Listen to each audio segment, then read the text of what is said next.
Hey everyone. Oh, good afternoon. Ready to lock in? Thank you, Red Eyes, for 13 months. Thank you, Luigi, as well. Thank you, Kizzy. Thank you, Artemis. Thank you, everyone. 18 months now, Artemis. Shit.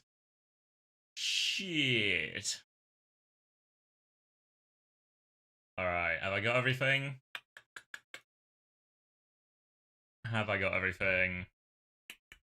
Is SSG's next coach? That's me. Oh, hold on. My mouse has died. Ah.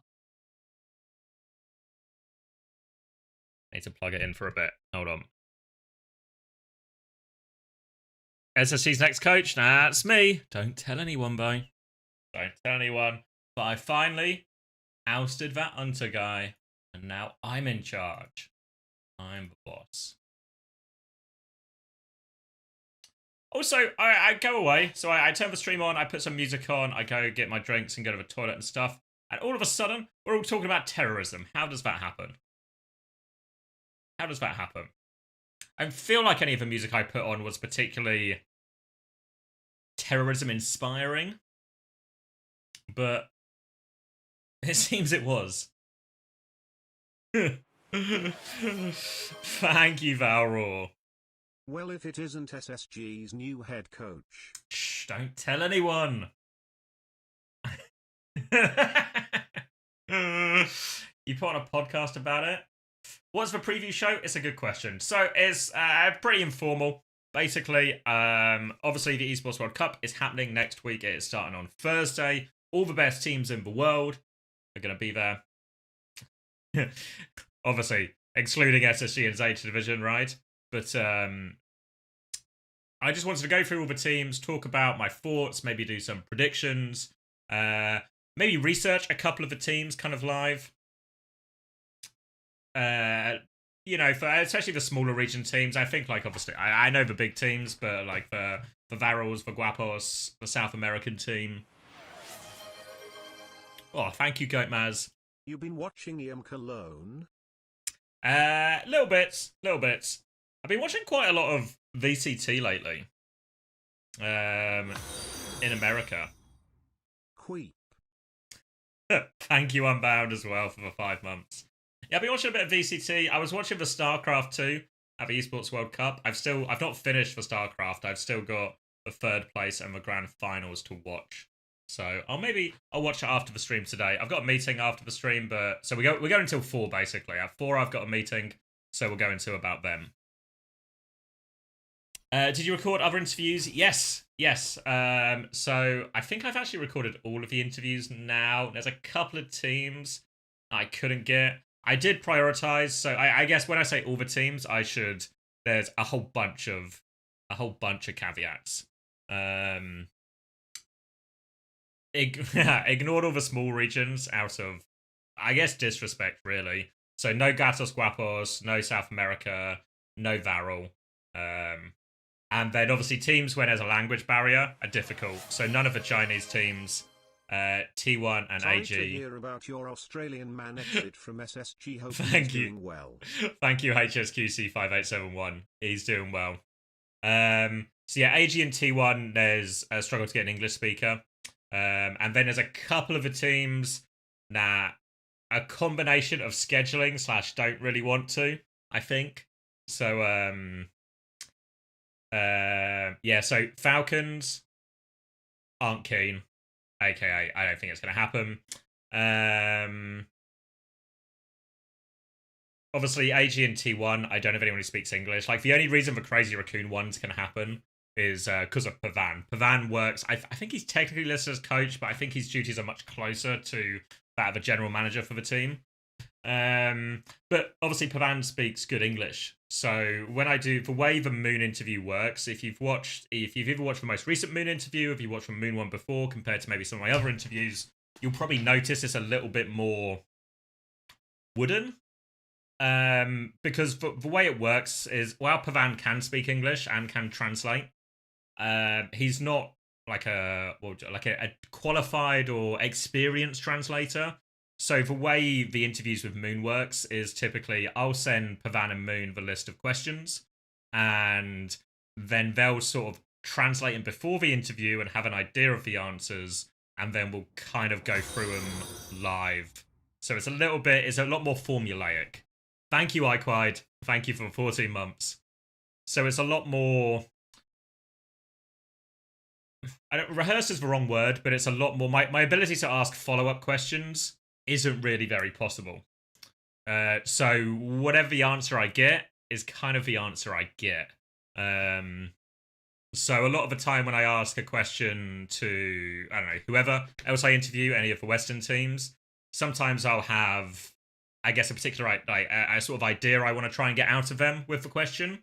And hopefully it works. If not, I can sort of keep probing, asking follow-up questions or asking them to clarify. Or if they say something particularly interesting, I can ask them more questions about that. Whereas don't get the same luxury with the crazy raccoon ones. Did Moon say he'd sing? No singing. 2 interviews a day? Yeah, about that. So after the stream today, I'm going to be releasing the Twisted Minds interview, which was mostly with Astro, with a couple of guest appearances, which is a pretty good one. I think we'll talk a little bit about, we'll talk more in detail as we go through the teams, because I guess the scrim bucks are interesting. If you've watched Uncoachable, the Ultraviolet episode where we did the full preview, you probably got a bit of an indication about which way the scrim bucks are leaning. But honestly, as someone who is from the EMEA region, it might be time. It might be time to start believing again. I'm believing again. And I know a lot of people are sitting there thinking this is a boy who cried wolf situation. But do you know what the real moral of the story of the boy who cried wolf is? Because people always think it's about the boy and that he shouldn't have been crying wolf. But it was the village who were wrong. Because the boy warned them about the wolf and they didn't fucking listen. So this time, there's a wolf coming. It's from EMEA and you better watch out. I got a hype chest. Okay. Thanks. Thanks, Twitch. Thank you, Cubert, for the 17 months. Thank you very much. Or 18 months. 17 months. 18 months total.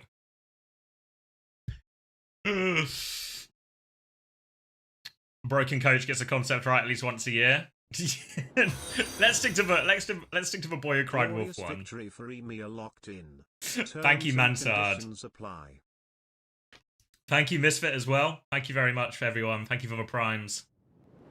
This is Omega Cope. This is the least copey it's ever been. This is the most rooted in fact the cope has ever been. To the degree, it's not even cope. Now,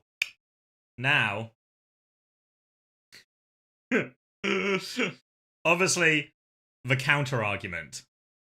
Yes, I will be doing a Manu, yeah. We'll sort of go through each group one at a time, and then we'll sort of do predictions, and we can do the groups, and maybe we can even do the entire bracket, even though always impossible to get the bracket exactly right. Yep, it's my turn to coach SSG, yeah.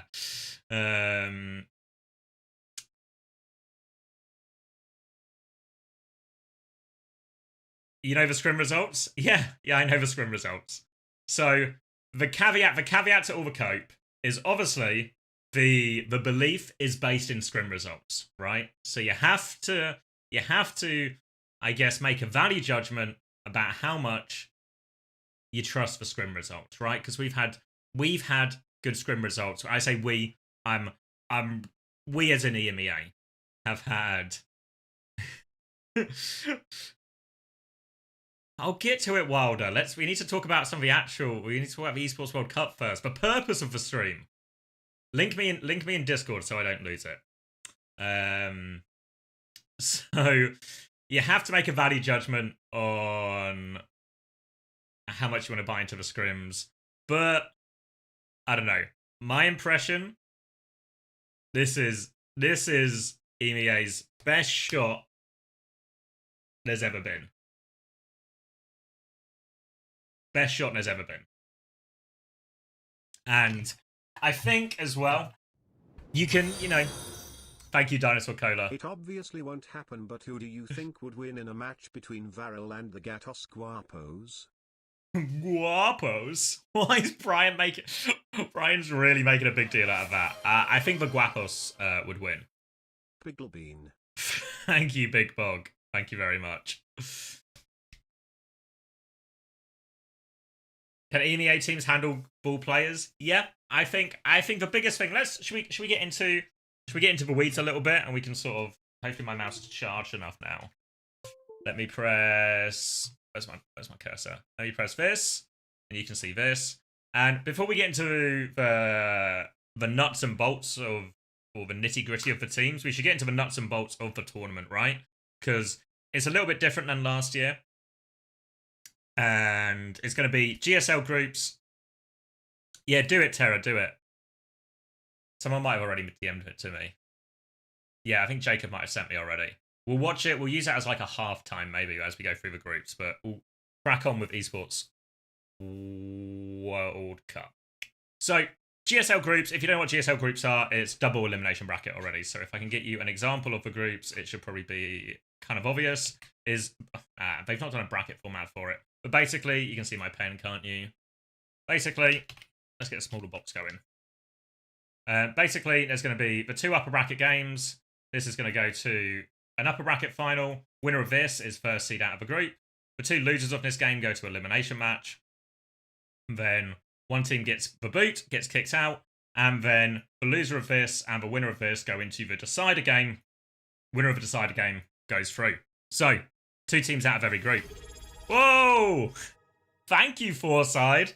Thank you very much. Congratulations to everyone as well. Welcome, welcome. Thank you very much, Foreside. Appreciated, as always. Kicking off this stream. Hey, YouTube chat as well. I see you. Oh, they posted on Twitter. Maybe that's a good shout. Let me get this up. What? Sports.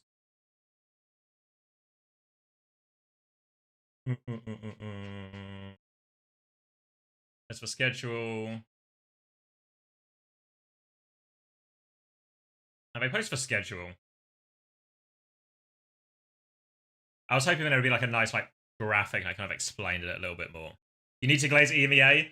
Don't worry. If you are here for EMEA glaze, keep your eyes on my YouTube channel. Because, look, you can, Chris promised on the podcast, right? He promised, he guaranteed it, that an EMEA team would beat a Korean team. But just wait until you see the interviews come out, Wait till you see the interviews come out and see if you can get a read on what it is, Because I think everyone's actually in agreement here. Everyone is in agreement. This isn't me coming in with cope. This isn't me coming in with a hot take. Love for coach interviews? Of course, yeah. So I think we'll have about 2 a day. So we'll get an Astro one released after the stream, and then we'll see from everyone, all the major Western teams, except for VP, I think. A combination of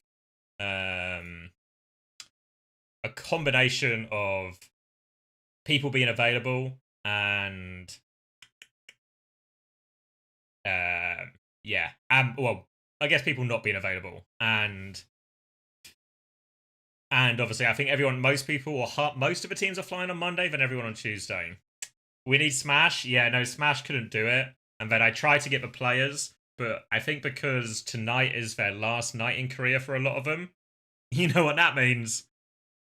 It's time to hit the bars, isn't it? So I did have one scheduled, and then all of a sudden, they go out for dinner, and then they are not coming back from dinner to the facility because it's a night on the town. So it can happen. Did Astro jinx himself? No. Astro was playing it safe. But maybe someone else from TM will jinx him. You never know. So yeah, GSL groups. match-wise, first to 2 for the opening matches, rest a best of 3. So if I draw you this bracket again, and we've got like our upper bracket, lower bracket divide, what it basically means is this is first to 2, this is 2, and then the rest of these games are all first to 3, okay? So what this means is, to be fair, most of these first games aren't going to be that interesting, I think, because we're going to get first versus fourth and second versus third from the respective seedings in the group, which means they're not going to be the most exciting games, except with the exception of Group A.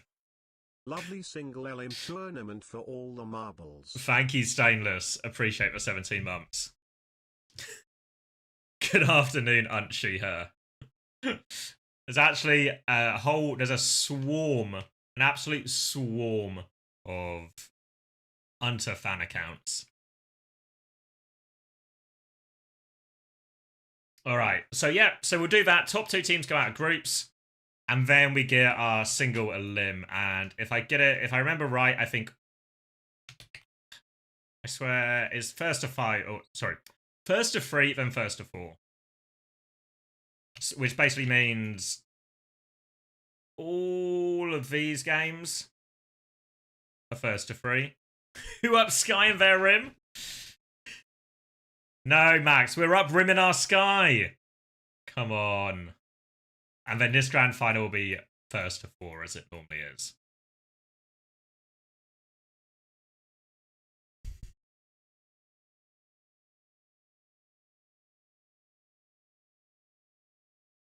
You think Chris could coach SSG better than Unter? Yeah, I do. But, you know, if I had to power rank my friends, as I so often do in terms of their coaching ability, and Chris is really good. As much as, you know, this year might not be the best example of Chris's coaching aptitude, Chris is really good. How many days is playoffs? It's 2 days.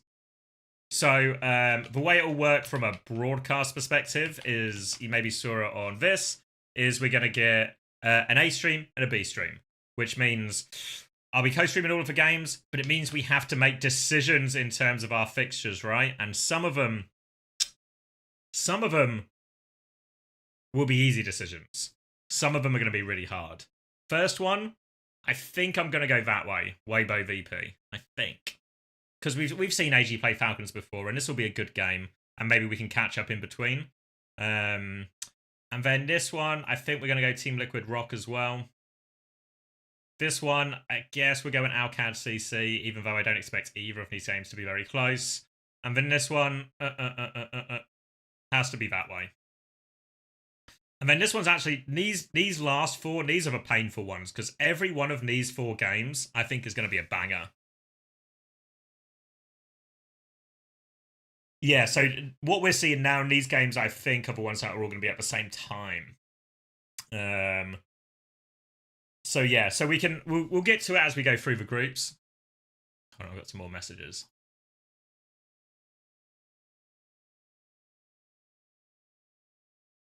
Okay, that's fine.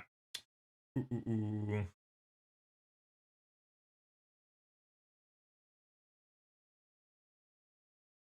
So yeah, so the first couple of days are going to be a little bit rubbish, as just because there's going to be a lot of good games that we're going to miss, essentially. So what we're going to have to do is we're going to have to do some rewatching. So I think the way I'm going to approach it is we'll make a decision, we'll make a call on the time, because obviously these ones maybe depend a little bit on how strong these teams look, maybe particularly that Group A match. You know, like the Group B match, I think, is Crazy Raccoon versus Team Liquid. Or most likelihood, so I don't think that one's going to be that close. So I think real chance we go Group A, and then D versus C, right? Because if everything goes as planned, this is going to be T1 versus TM, and this is going to be which way around was it? This is going to be GK versus Alcad. So picking between these two, ew, fuck me. I mean, honestly, I think I'm going to go T1 versus TM. I think. That's like my opinion now. We have time to change, you know. Are the winners games FT3? Hey Gandalf, yes, winners games are first to 3. So even though, so it's actually, if we're looking at it from the schedule, it's just this top block. If I use a different color, it's just these games here that are going to be first to 2, right? So only these games. So I don't think we actually lose out that hard. Group A is the one where we lose out. So that kind of sucks a little bit, but it's, for the most part, I don't think we're missing out too hard. Thursday for the start date. King Squid. What time is that BST? Fuck, so what's AST? Is that Arabic Standard Time? So I think that's 1 p.m. is it? I want to get rid of this. Riyadh to me.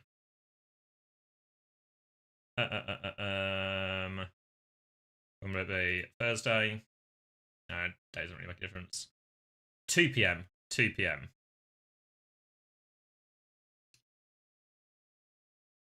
So that's actually pretty good. I mean, if you're European, or anywhere in EMEA, this is actually what a great time for a tournament to start, right? What a great time for a tournament to start. Have your little morning, do your routine, maybe do some chores, and then lock in. If you are from anywhere else, it's going to be a little bit rough. Yeah, like Korea and Melbourne, 10 and 11 p.m. respectively. Jacksonville, which is East Coast, is not actually, to be fair, that's not too bad for America, right? If you're American, that's kind of okay. You have to get up at 9 a.m. Oh, work, yeah. The Thursday and Friday will be rough. If you're West Coast, it's probably pretty rubbish as well, actually. If it's West Coast, it will start in the middle of the night for you. But you can get away with it, I think, if you're East Coast. You maybe need to be East Coast plus unemployed. But yeah.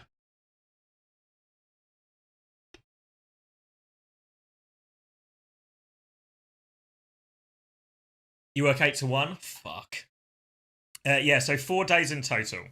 I don't know if they've released a full day-by-day schedule, but how I kind of expect it is the groups are going to be over 2 days. Have they put dates in here yet?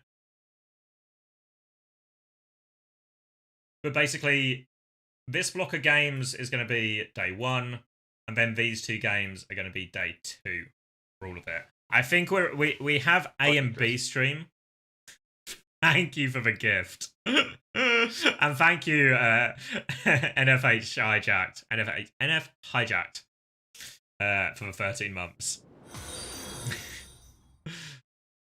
I think we're gonna have A and B streams on day 2 as well. So the day 2 A and B is gonna be crunch decision time as well. But we'll play that one by ear. I think it'll be easier on day 2 than day 1. You watch the games at work? Oh, does the Esports World Cup website have it?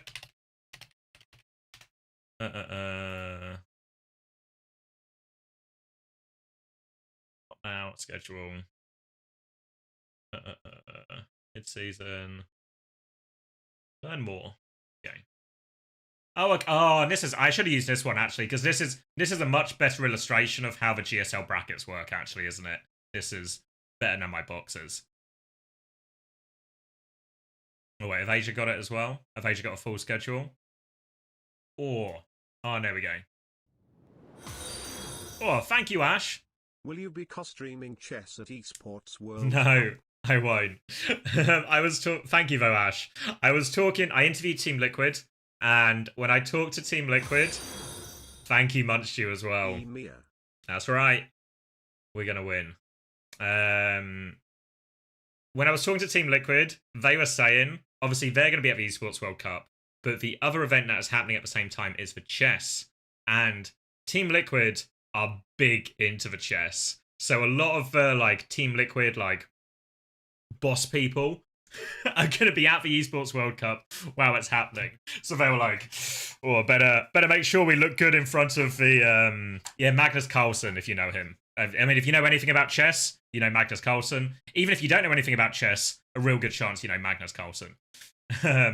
But yeah, so a lot of the big bossmen from Team Liquid will be there. We get an All EMEA Grand Finals. Thank you, Munchu. Thank you. Just some guitarists as well.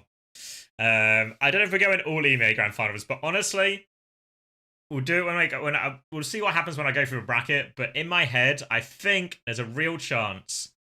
There's a real chance. There's an EMEA team in the grand final happening. There's some hope there, and it's always tough. Single elimination, blah blah blah blah blah. But I think like the hopes can be that high. Thank you, Verif, as well.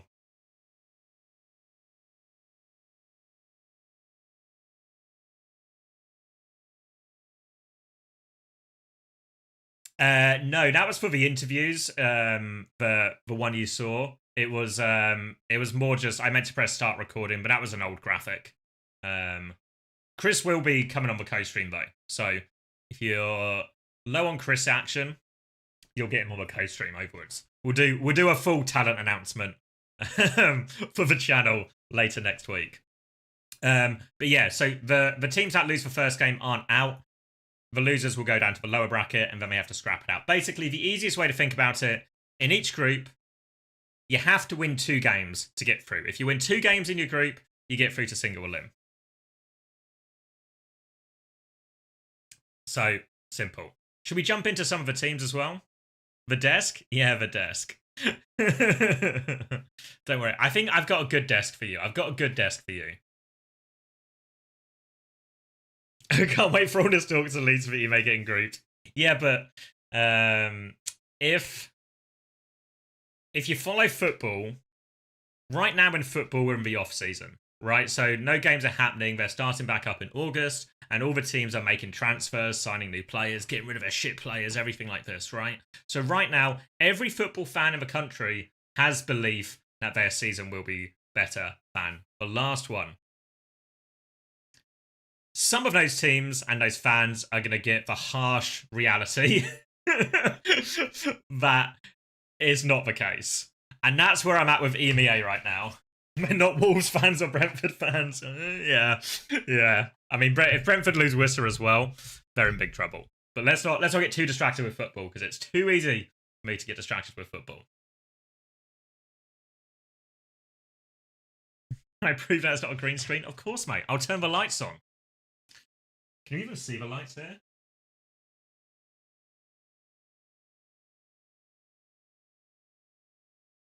Yeah, it's changing colour. I don't know how much you can see it. How did Moon impress more by Liquid and TM? Or so I think the general, and this isn't just Moon specifically. I think when Moon talks about the individuals, he said he's impressed with a lot of like Team Liquid's players individually, but with TM here, I think he sort of really spoke about the whole unit. I think generally when people talk about EMEA being on top, and you'll see this come out through a lot of the interviews as well, it's really TM and Alcad that everyone's talking about. Sim expected to be a huge part. I asked everyone, every interview I did, I asked people about Symmetra, because I think it's going to be a huge part. Huge part of it, and that's a big reason why Alcad and TM are reportedly doing so well. And now it very much seems like, because we look at the map pool as well, you have to consider, look at this map pool. I'll make it a little bit bigger for you. Oh, there we go. Look at this map pool though. And if Brawl is strong, right, normally what hurts it is the fact that you have to play Ilios, or you have to play a bunch of Ilios, or you have to play Gibraltar all the time when there's a Dorado, or all of this. But there's no bloody Ilios. There's no Dorado. There's only Gibraltar. Only Gibraltar you have to worry about if you are a ground-based team. Atlas as well, I think most people are saying this is a pretty brawl-friendly map. Obviously, there's always going to be hero bans and everything like that. But in reality, there's only one map where I think you could really force, I guess, a classic dive. Now, I'm sure, like, especially places on Busan, places on Oasis, we will see some teams try the ball. You're really looking at Crazy Raccoon, T1 for this type of thing, and Team Liquid as well, actually. The teams who will try and force ball. Hollywood, maybe, yeah. I mean, Hollywood's a little bit... Yeah, to be fair, Hollywood's probably one of the better ones. But then the first point is really hard for any kind of dive or even ball, I think. The hybrid maps are wrong, are they? Has Liquipedia misled me? Is there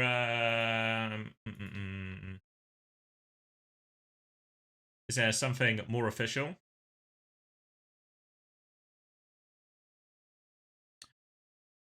Icon? Yeah, did we see Icon have LCQ? I just feel like we did, right? And I thought LCQ was the same map pool. Is it in... Didn't they do like a guide?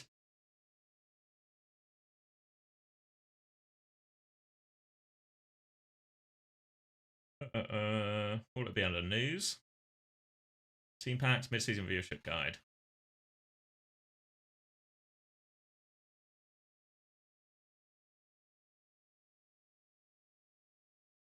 Teams. Yeah, Icon and Blizzworld. Yeah. Fucking Liquipedia. Every time. Let me go to the LCQ page then, because I reckon that one will be right.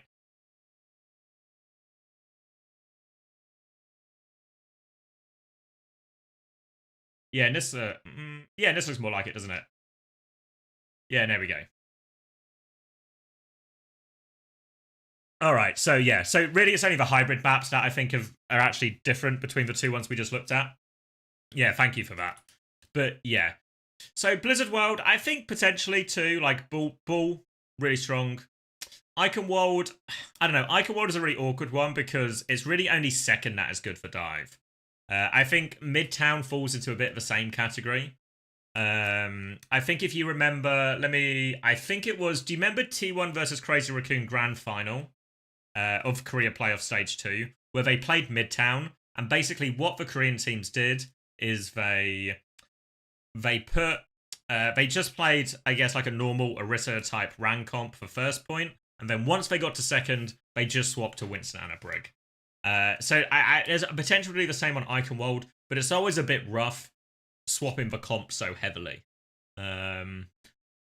So while it's possible, Icon World Midtown is really not straightforward at all. I'm sure we'll see some teams try it. Especially, I think Weibo are a team that are going to fall into the category of really fucking to have to maybe try something different.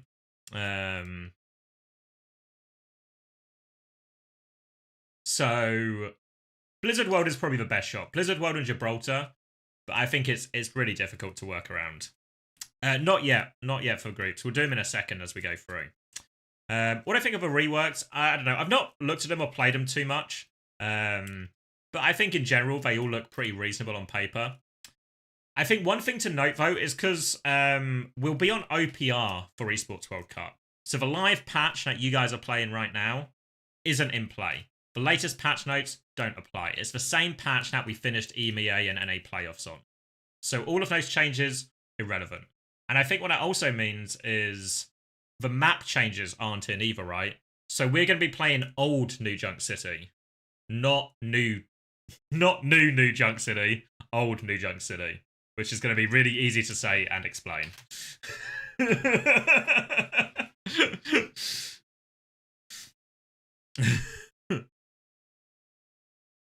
Yeah, because I'm not sure, but that's just my presumption of how it'll work, right? Say New Junk City. No big rockets for Ziad. Look, Ziad's rockets are big enough. Honestly, if they made Ziad's rockets any bigger, there'd be no point Korea even turning up, honestly. I will say as well, I don't want to spoil anything because I want you guys to see it for the first time. But when I did an interview with Junkbuck for Alcacia, and just honestly, just wait. Just wait until you see it. Just wait until you see it. And I'll let you guys judge. So just okay, and prepare to enjoy, I guess. Now it'll probably be out Monday? I want to say Monday. Say contemporary. Yeah, maybe we can do that. All right, should we lock into the groups? Oh, this one doesn't have. This one's like a nicer layout. Old Junk City. Junkbuck overrated? No, Junkbuck's the best coach in Overwatch history. For sure. I say it with high confidence. Alright, should we do some group talk?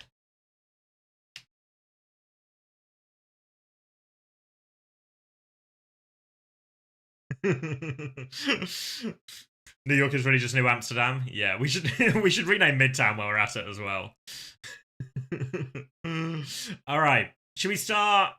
What's the easiest group? Should we'll build up in difficulty, right? So Group B is the easiest group, I think, in terms of predicting and anticipating who's going to win. Obviously, Crazy Raccoon, they're the best team in the world. It's regardless of what you want to say about meta and everything like this. Crazy Raccoon are still Crazy Raccoon, and look, this will be our 5th major since.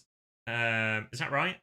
This will be our 5th major since OWCS began, and out of the previous 4 majors, Crazy Raccoon have won 3 of them. So it's not a coincidence. Really hard to pass those 3 previous majors off as a fluke, right? Everyone knows these guys are the best. Everyone knows their plot armor is so thick, they just cannot lose, no matter what seems to happen. And what's really interesting is, almost regardless of the meta, they seem to find a way to come out on top. Even the Malga meta that they lost, right? If you go back and if you ignore the fact that Falcons were by far the best team on that comp, think of that Malga meta, it was like Falcons at the top, right? And then a big gap, Crazy Raccoon. But then there was like a big gap again between the rest of the teams, you know? So even though Crazy Raccoon was second to Falcons on that comp, they were still by far better than everyone else outside of Falcons. So I think, even though, you know, Moon obviously complimentary towards EMEA, and you have to look at it and go, let's say we're playing a lot of Orisa, we're playing a lot of Ramatra, we're playing a lot of Symmetra. You know, Jumbin, Max, Heesang, these aren't their best heroes. I mean, Ram's really fine for Max, to be fair. But these aren't their best heroes. We're going to be playing probably a lot of like Lucio Kiri, Lucio Bap. So you don't get the Shu's Ana factor either. I think we're going to see very few instances of Shu being able to get on Ana. But it's still Crazy Raccoon. Right? It's still Crazy Raccoon. So, best of 3 for the first 2 games of each group, and these 2, and then best of 5. 5 for this, 3 for that. So I don't know. So obviously you can make all these things about there's reasons that Crazy Raccoon might struggle in this meta, or it might be more difficult for them, etc., etc. I still expect them to be the strongest Korean team, and I still think they should be significant favourites to win this entire tournament. I think there's a big element as well with the impression I get is what a lot of the Korean teams and I think it's true for the American teams as well, and the Chinese teams, is in a lot of the scrims and the practice. I talk about this in one of the interviews that's coming out in a bit more detail as well, but generally they've not been banning the sim ever. And with the idea basically to this sim's pretty fucking strong. Let's see them. Let's see how they play it. Let's see how they play it. What can we learn? Let's try a few different things to try and stop it. Let's see how that works. So I think one thing that was probably true when Nightmare beat Crazy Raccoon in stage 1 was Crazy Raccoon almost definitely didn't put too much respect on Nightmare. They thought they would just turn up and win, and you can see that when they took it more seriously, they kind of smashed them the next day, right? So I think this time, though, none of these Korean teams, for Crazy Raccoons, for T1s, for Falcons, none of these teams are taking EMEA lightly. Little bits about Team Liquid.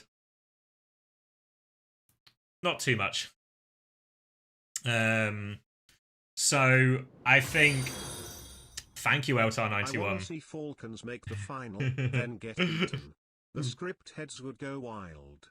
Yeah, I hear Falcons are like started slow but getting better. And there is a Team Liquid interview coming as well. Yeah, that one will probably be out Tuesday. I want to say Tuesday.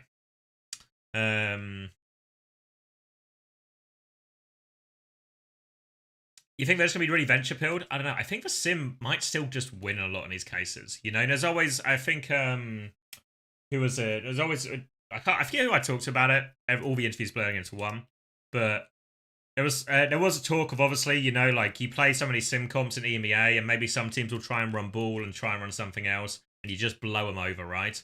But when you get to Korea, all of a sudden you got all the best venture players. I think Heesang's got a crazy venture. Sunjun, yeah, definitely worth mentioning as well. You've got Jumbin's ball. You've got Donghat's ball. You've got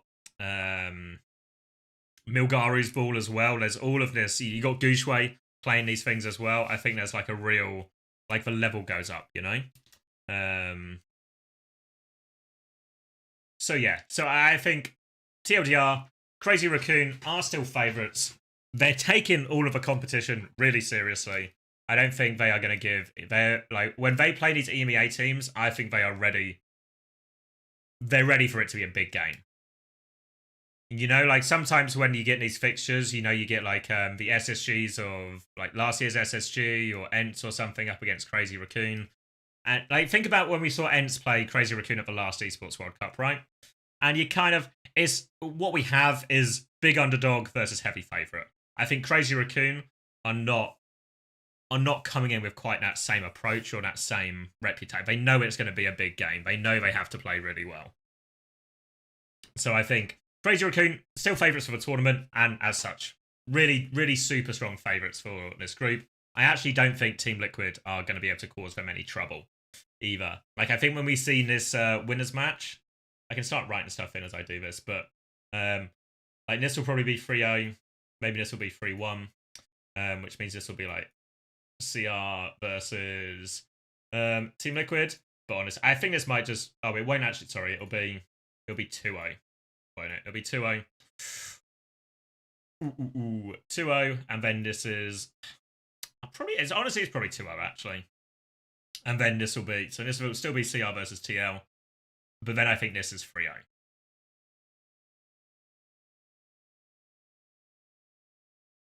2-1 for Rock. I don't know. I mean, people were actually. I was kind of expecting Rock to be a bit of a nothing team at this tournament in terms of impact, but a couple of people have been quite complimentary about Rock in scrims. I think most people seem to have Rock above CC in terms of power levels from the Korean teams. What did KSP stand for? I don't know, actually. Thank you for the prime, though. I don't know what KSP stood for. Thank you, Winterhawk, as well, for the tier 1. Does anyone know the lore? Kai snipes people? Is that true, Cap?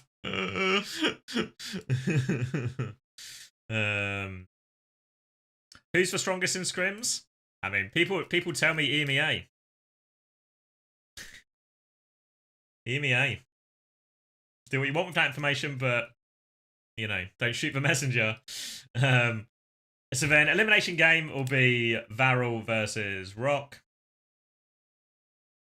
And I think this is actually maybe it's like a 2-1. I don't know, but it's like Rock win either way. Is what I'm saying.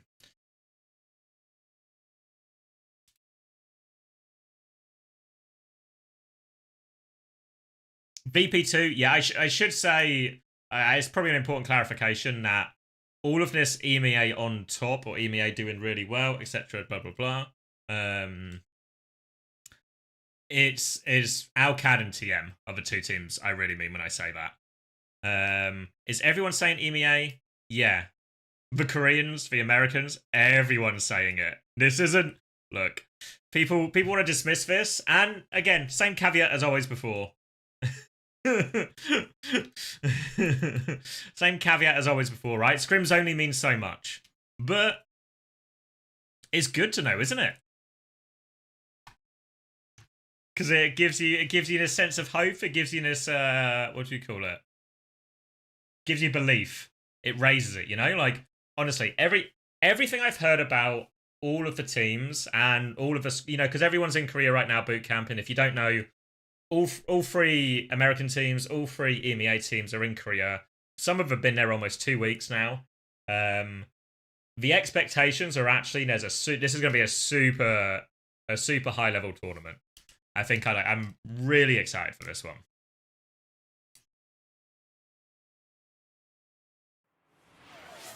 Oh, thank you, Cozumini. EMEA on top. EMEA on top. That's what I'm hearing. And then this will be a rematch then, Team Liquid versus Rock. And maybe this is like a 3-1 or something. But I think this group is fairly straightforward.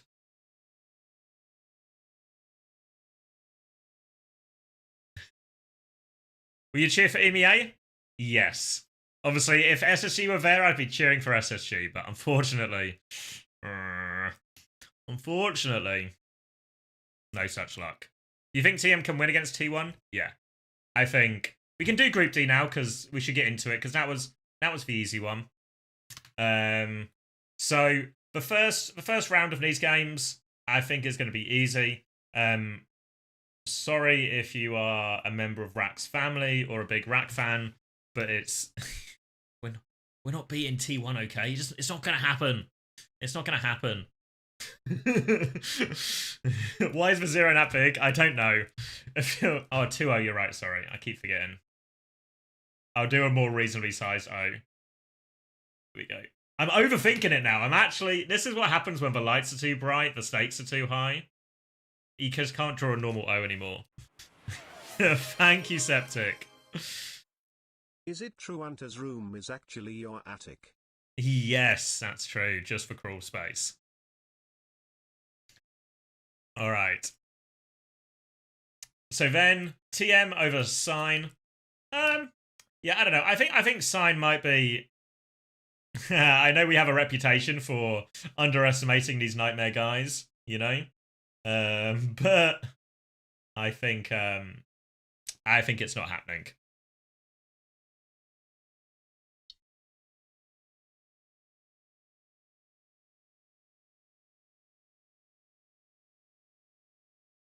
Thank you for the first time, Coffin Baby versus Hydrogen Bomb.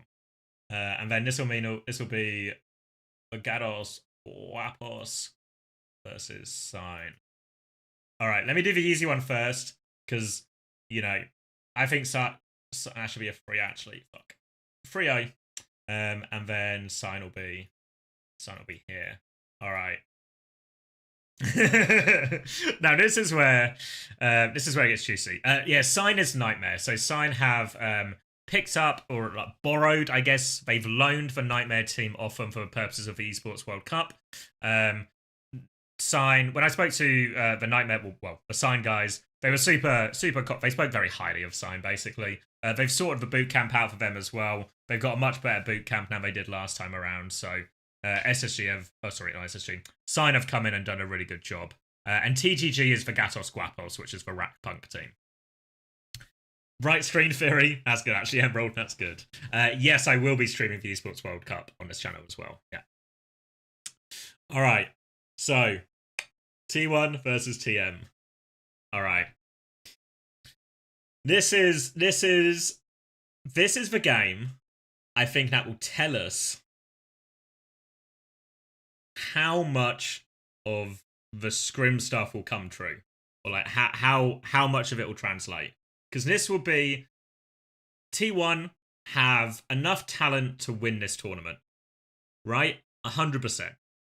We talked about it a bit on Uncoachable, right? That maybe players like Proud have had this super high reputation in terms of ability, but have never quite translated into any meaningful results for Proud. And a lot of that for Proud probably stems more from the teams he's on, but this time Proud is on a team that can win, Donghak, again, full of so much praise, but was it probably just the mid-season tournament he won with Atlanta, like first half of Season 6?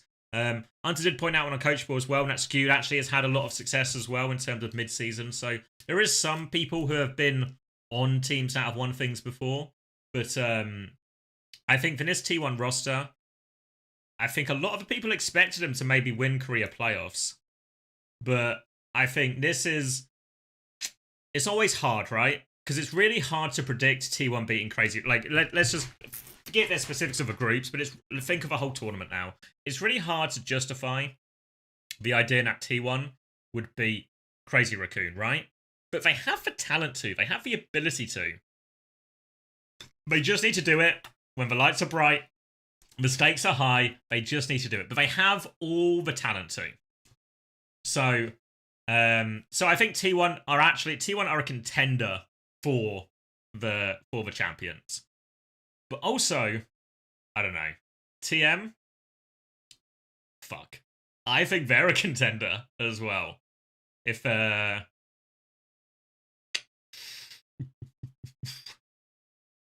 do I think they can do it? You have to do, like, if we follow the logic, obviously you have to bear in mind that T1 have played the sim comp before in Korea. They've obviously would have been scrimming it a decent amount. I think as far as Symmetra players go in Korea, I think Zest did a pretty good job.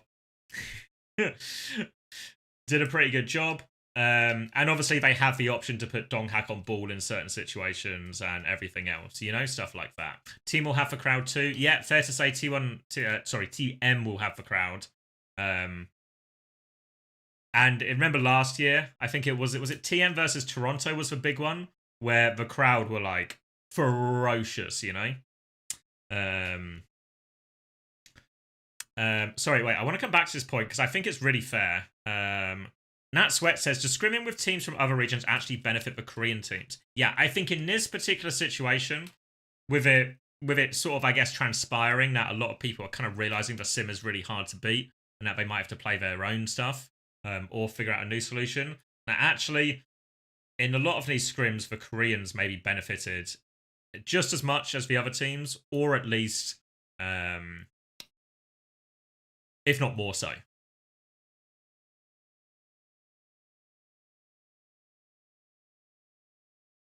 Yeah, I mean, I think, did Unter say it on the podcast? I feel like I've had this conversation with Unter, but I forget what we've just talked about when we're chatting and what we've actually said publicly. But I think Unter was very much of a belief of, like, actually, he doesn't think these EMEA teams should go out there and play that much sim. Like, play a little bit of it, but don't play too much. Because the Korean teams, their players are so good, right? Their coaches are so good. They have the talent and the ability to catch up. So I think Unter was, like, a big believer in just, don't fucking scrim him, man. Don't fucking scrim him.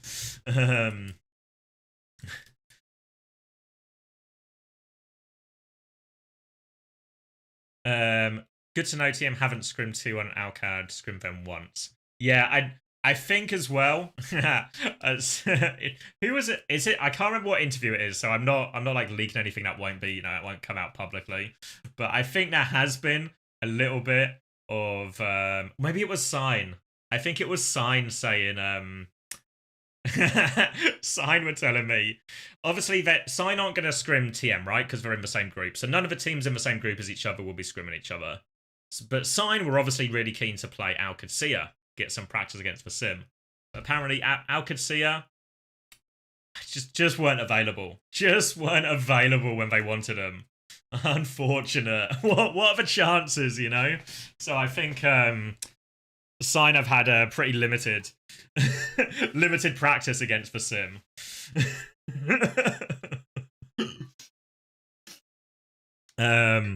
But they were busy. I mean, a busy schedule. I think, to be fair, like, maybe Sign got it worse than some other teams because a lot of teams were out there for a longer. Sign were only there for a week. A lot of teams were there for almost 2 weeks. So I think Sign were a little bit late to the game, just in terms of it, in terms of getting any scrims. So I think Sign were a bit behind on that front, just because they were there for a less amount of time. Will you be casting the games? Yeah. So the plan for the co-stream next week. I know we're going on a lot of tangents here, and I still haven't said who I think's going to win. It's because I'm really trying to get to it in my head, But yeah, so the plan for the co-stream this time is we're going to do casting with a desk. We'll just do our own show. We'll do our own broadcast. We'll do casting with a desk. So you'll hopefully get the best of both worlds, where you'll get the sort of hype the hype moments from the casting and the engagement of the game, and then you'll still get a bigger group of people available between the games with the desk. Yep. So you'll get a bit of insight from them there. You'll get a few different perspectives and probably a decent amount of shithousery, I guess.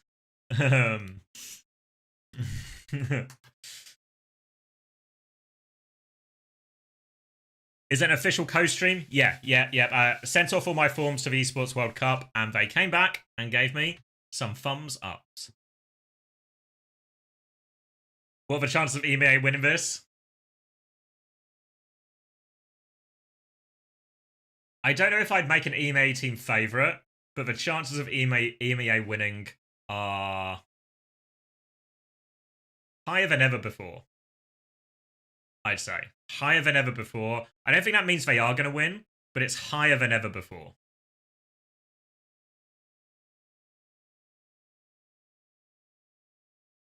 There's a chance, yeah. So you're telling me there's a chance. There's a chance, yeah.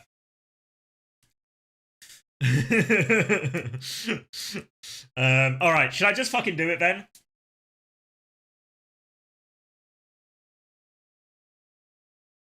Ooh. Yeah, fuck it.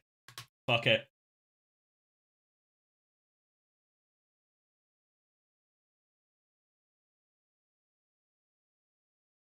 Yeah, why not? Fuck it. I'll buy the hype. I'll buy the hype. I'm the one fucking peddling it.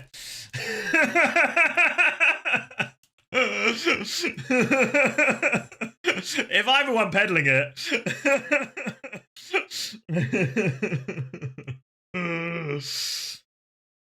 I might as well. You know what they say about getting high off your own supply, right? Almost always a good thing. I want to believe. And fuck it. If there's a time, the time is now. And then obviously, so the way I'll do the full bracket, but obviously, the further we get into the bracket, the harder it will be to get it right, you know. But then once T1 come here, it's, you know, it'll be business as usual for T1. Like I think actually, even in this Group D, everyone talks about Group A as the most evenly matched group. I think actually Group D has TM and T1 both in contention for potential champions. Don't push it too much. Yeah, I mean, look,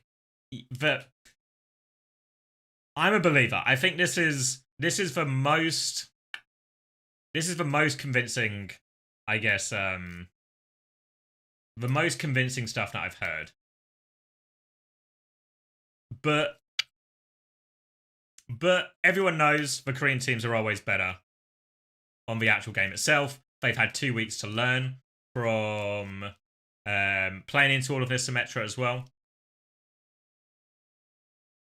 So we'll see. But for now, I'm a believer.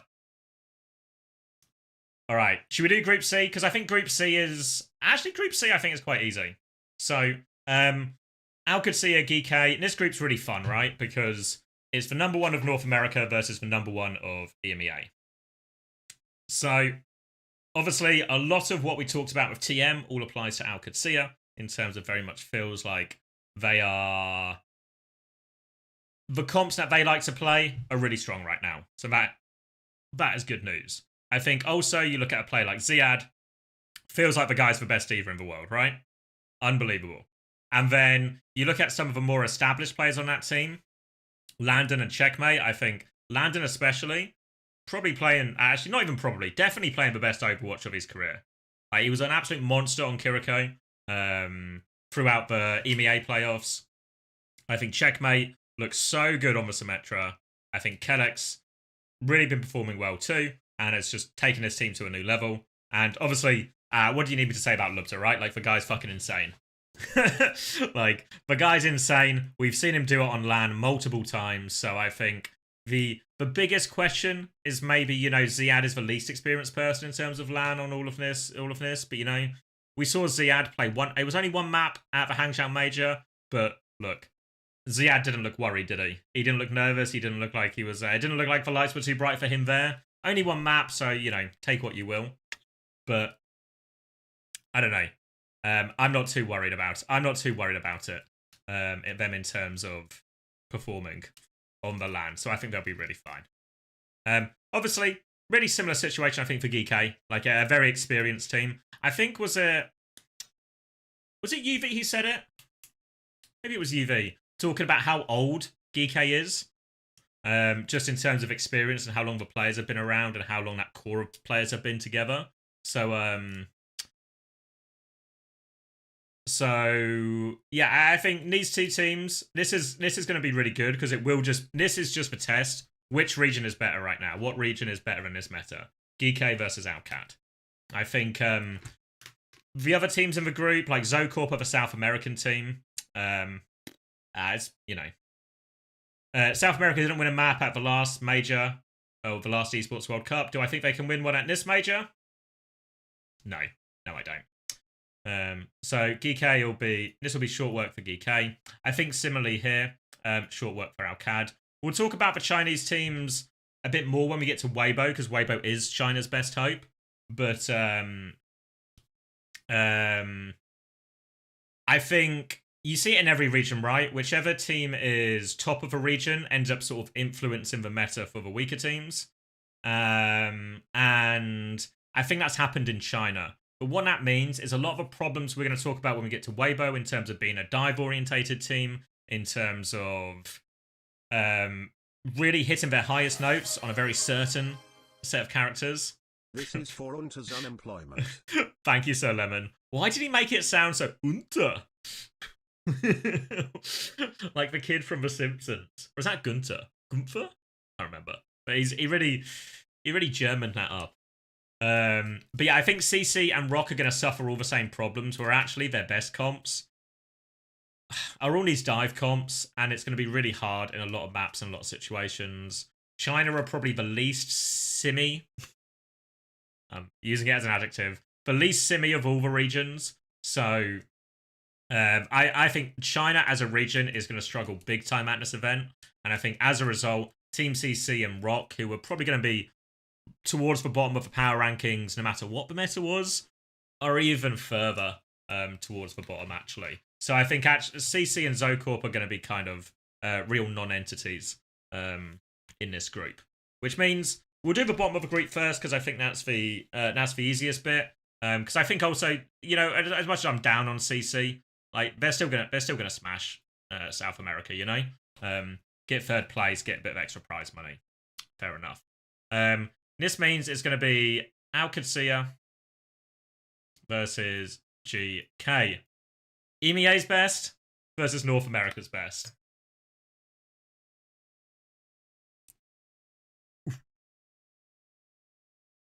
And this one, you know, when we had to talk about T1 and TM, I had to sit, I had to think, I had to stall. I had to really consider a lot of things, you know? This one is much easier. Map score, a bit trickier. But honestly, I think Alcad are winning this for sure. I'm really confident. That this meta will just suit them. I think GK can get a map, right? GK have always been a team that they have a lot of different looks. So I think they will be able to cause a few problems. Maybe they take a map. But I think this is like a 3-1, but it's a 3-1, but it's closer to a 3-0 than it is a 3-2, if that makes sense.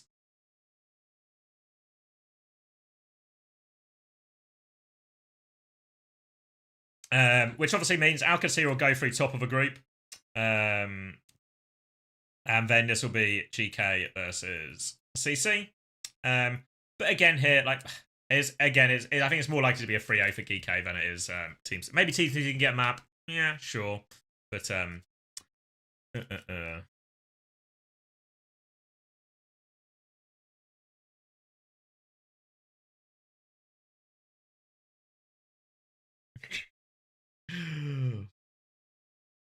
wait, for half of a group? Yeah, Fargon, yeah. So it's actually not that bad. You know, like the games we lose aren't too bad. Okay, so let me get a drink and then we can talk about Group A, huh? Because Group A, fuck. Because all the other ones all these groups have been pretty straightforward, right? Like I dropped the one hot take I think with TM over T1, but I think everything else has been relatively by the books. Okay, so let me grab a drink and then we can figure out Group A, because Group A is going to take some figuring out, right? It's going to take some figuring out, okay? So let me grab a drink and then we can figure it all out. All right, ooh, be right back.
Oh,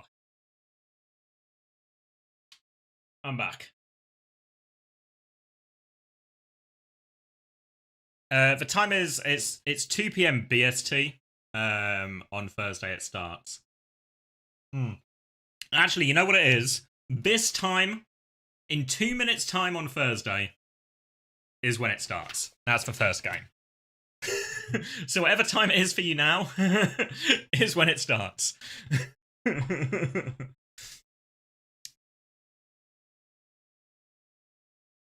Why did I write Varel O2 Rock? Oh, yeah, right. Yeah, that should be a free. Sorry, yeah. There we go.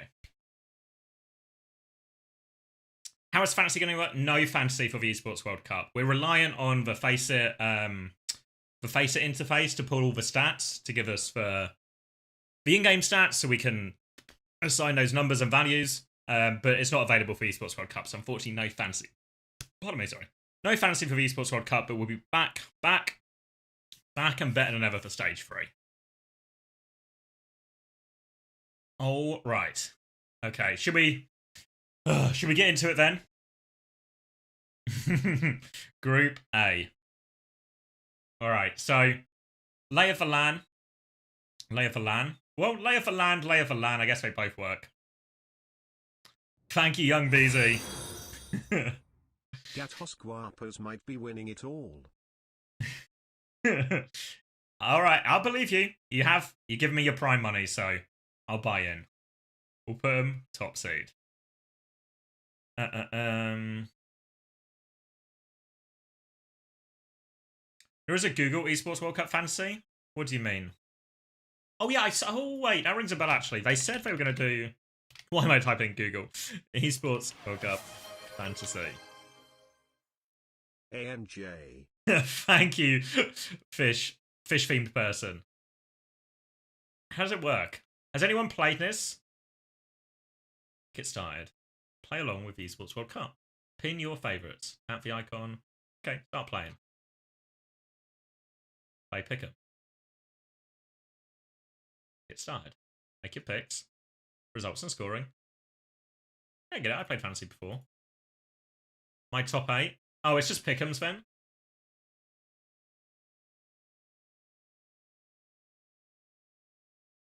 I guess maybe it's because they have it for all the different games, right? So I guess it's different. There's maybe some. You seen his Mobile Legends Bang Bang? Oh, fuck, I can pick players. Does anyone want to play Mobile Legends Bang Bang? Fantasy?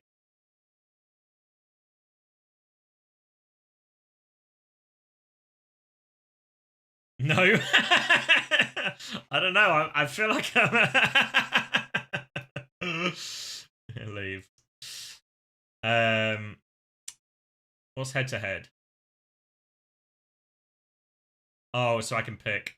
I maybe head to head will be open for us on the closer to the time, right? Because yeah, like ours just haven't started yet. I think is more of it.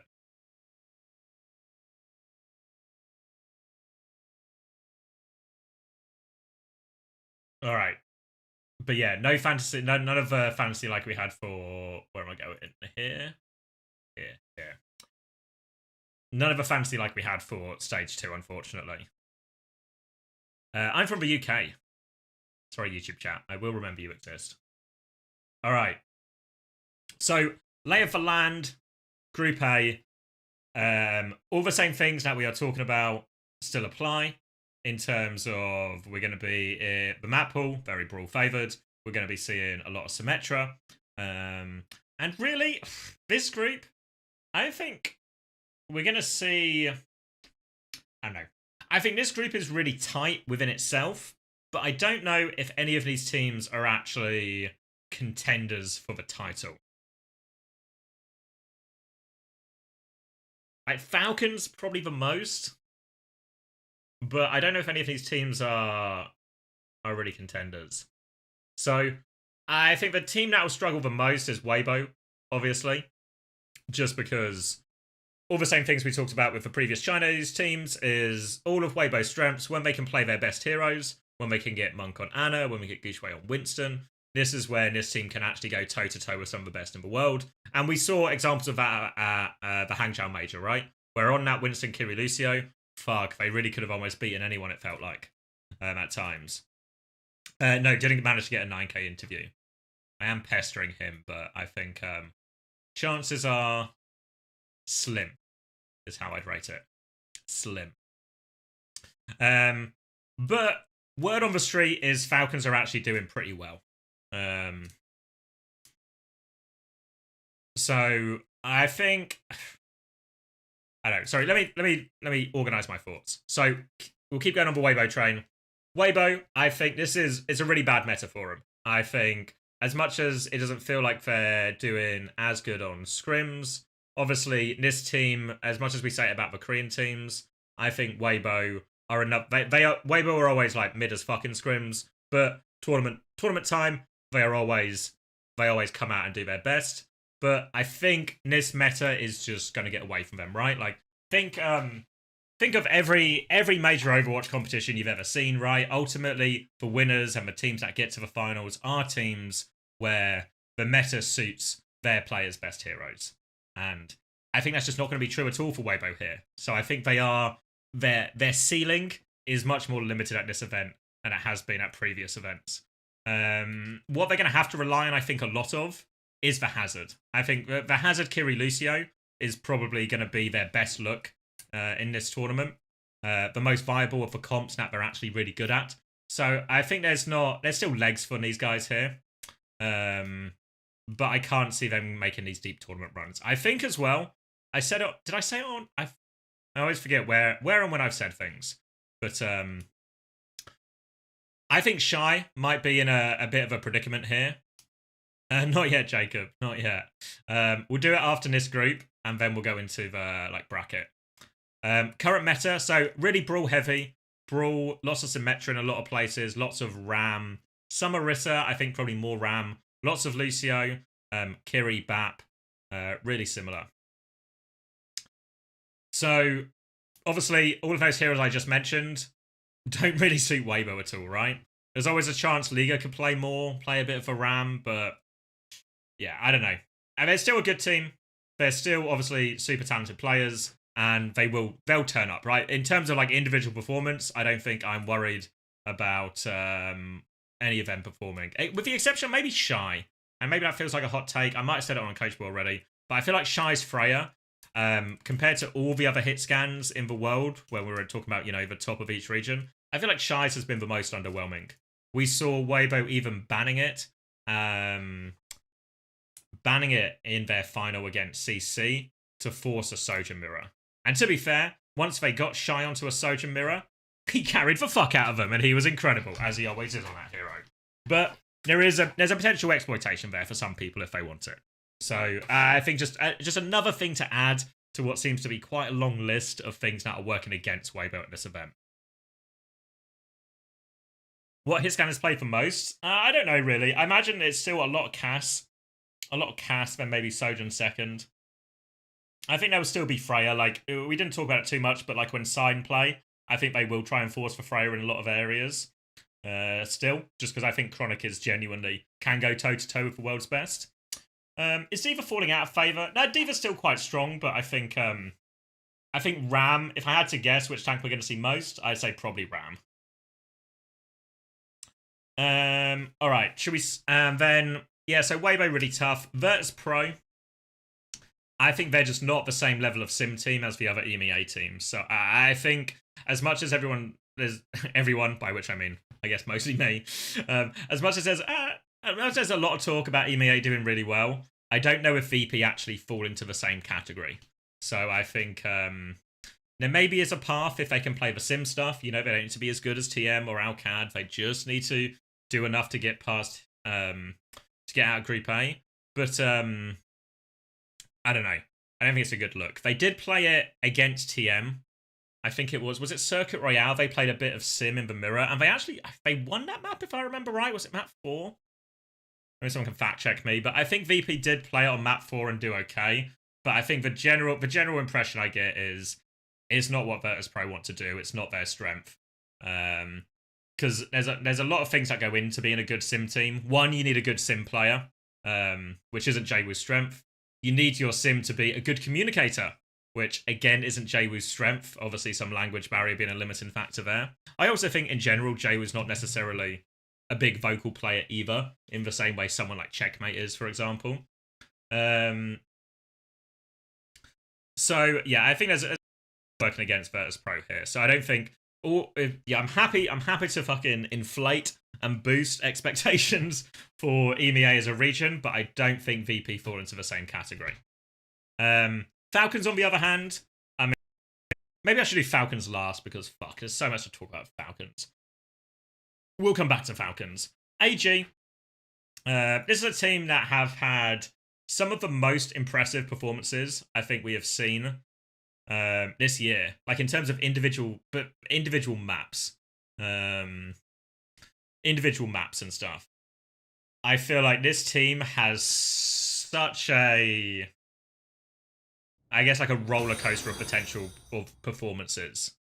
Thank you, Michael. Thank you very much for the prime either way. No Goucheway interview, no. I did reach out to Weibo, but didn't hear anything back. I always knew it was going to be hard just because of the language barrier. So I wasn't sure if any of the players would be down. And it's a bit hard to get in touch. But it is what it is and all that. But yeah, AG, I think on their day, we've seen them beat a lot of the good teams. Thank you, Sean. Sean, thank you very much for the tier 1. Welcome. Yeah, so I think AG, with certain teams, right?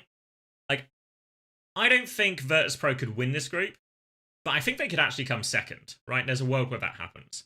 I think with Falcons, there's a decent chance they win the group, but I can't see him actually coming lower than second. I think Falcons get out no matter what.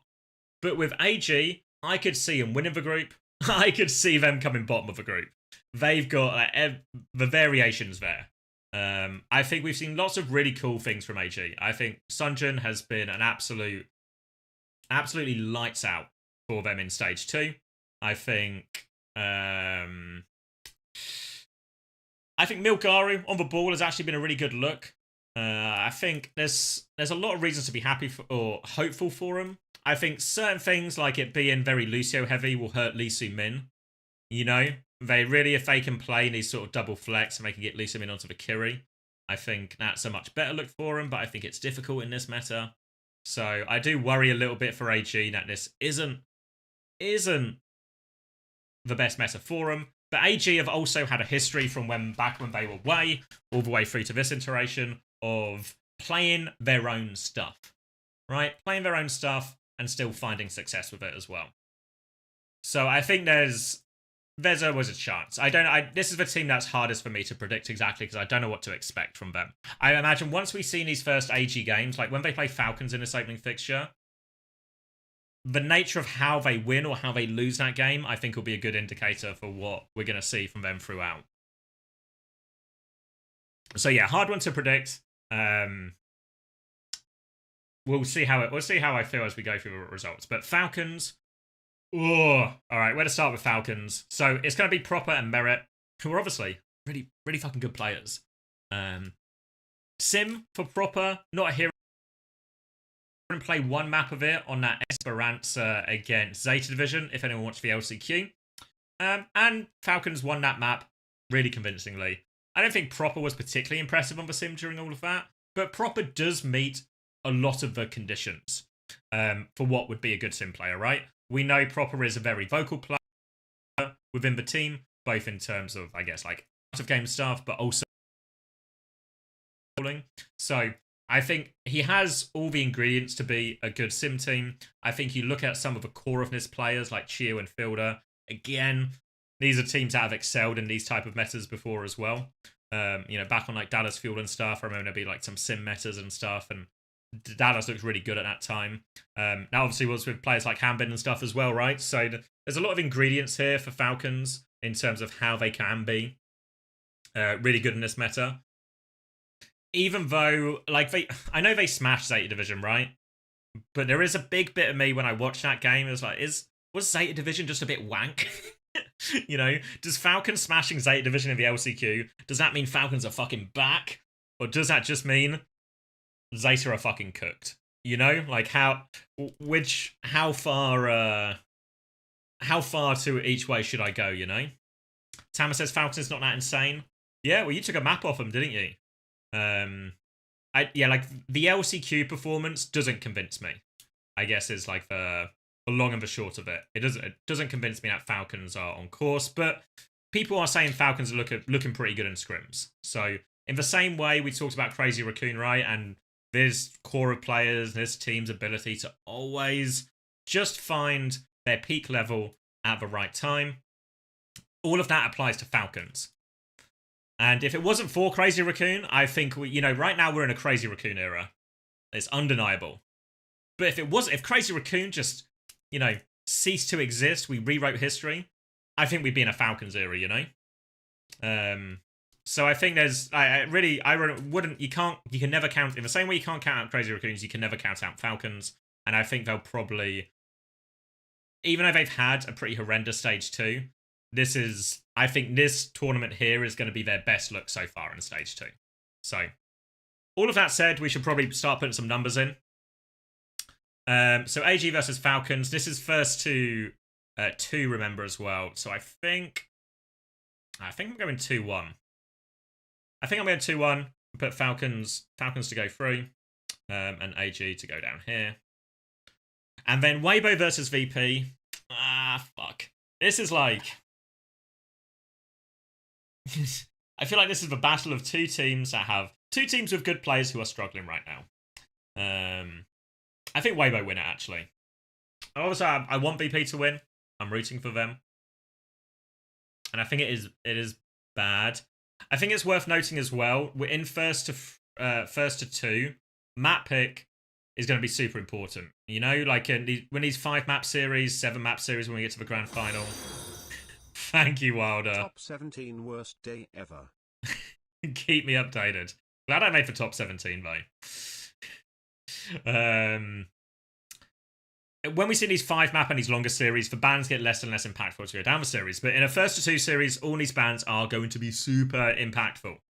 And the fact that Weibo gets to pick the first map and the first ban, stuff like this, I think there's good ways for Weibo here to maybe, you know, I think it's just going to be tennis, right? Weibo will win map 1, VP will pick, say, a Circuit Royale or something, they'll come back and win map 2. And then Weibo will take us somewhere else for map 3 and then win.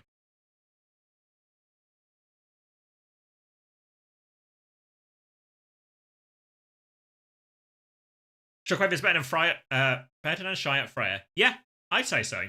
Based on what we've seen so far, I mean, I did talk about how I think Shy is a potential issue on these heroes, but you do have, there's always the caveat that it is still Shy, and if there's one thing we know, he's pretty good at the game, and there's his scope for improvement and to catch up is always there, right? It's always there.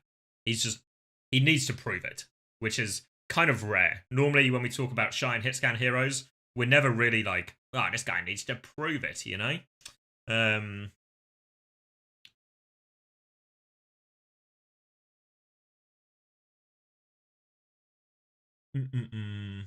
All right, so then should we do winners match first because that'll be on day 1? Falcons versus Weibo. I think Falcons have got it. I think the meta leans their favor. I think it doesn't. But honestly, the only thing that could go wrong, the only thing that could go wrong for Falcons is if these fucking idiots get drawn into playing a fucking Winston mirror again, right? The only way it could go wrong for Falcons is if they get baited into just playing a Kiri Lucio Winston mirror against Weibo. All they need to do, or a Hazard mirror, right? Because Falcons, Hazard is a big weakness for them. All Falcons need to do, though, is don't fall for the fucking bait. Would go as far in the bracket as Sarah allows them to. Thank you, Lego. They will do it? No, come on. When will these old men learn their lesson? Stop taking the mirror. Stop taking the mirror. Just don't do it. You know who I think will fall? Oh, maybe we'll get to it when we get to it. But let's do VP versus AG first. So, fuck. As you maybe can tell from my bracket predictions so far, a lot of them is filled with hope. You know, for EMEA and hope for the region, but VP is the team that I have the most worry about. And I feel like AG is going to win. I feel like AG have a lot of their own unique looks in terms of they can play in these ball comps, they can do that sort of stuff. VP, well, they can do the sim. I don't know. Is Gultak still on AG? No, just on what do you call them? Sign now. Have no faith in VP? Yeah. Also, a lot of VP's big strengths, say when they can play these slower comps, double flex support, maybe get Gala onto some kind of carry hero. Fuck. AG like that as well, right? Like, it's Maka and Lee Soo Min. That's their comfort zone as well. So, yeah, I don't know. I think AG win. I don't want it to be true, but I think it's true. How close is it? Close. 3-1. I kind of want to say 3-2. Oh, Geek, sorry. Yeah. What did I say? Sign? No, yeah, Geek. Ignore old me. Listen to current me. Gultak is on Geek only this time. He's not coaching 2 teams at the event. Just Geek, and it's been that way for all of stage 2 as well.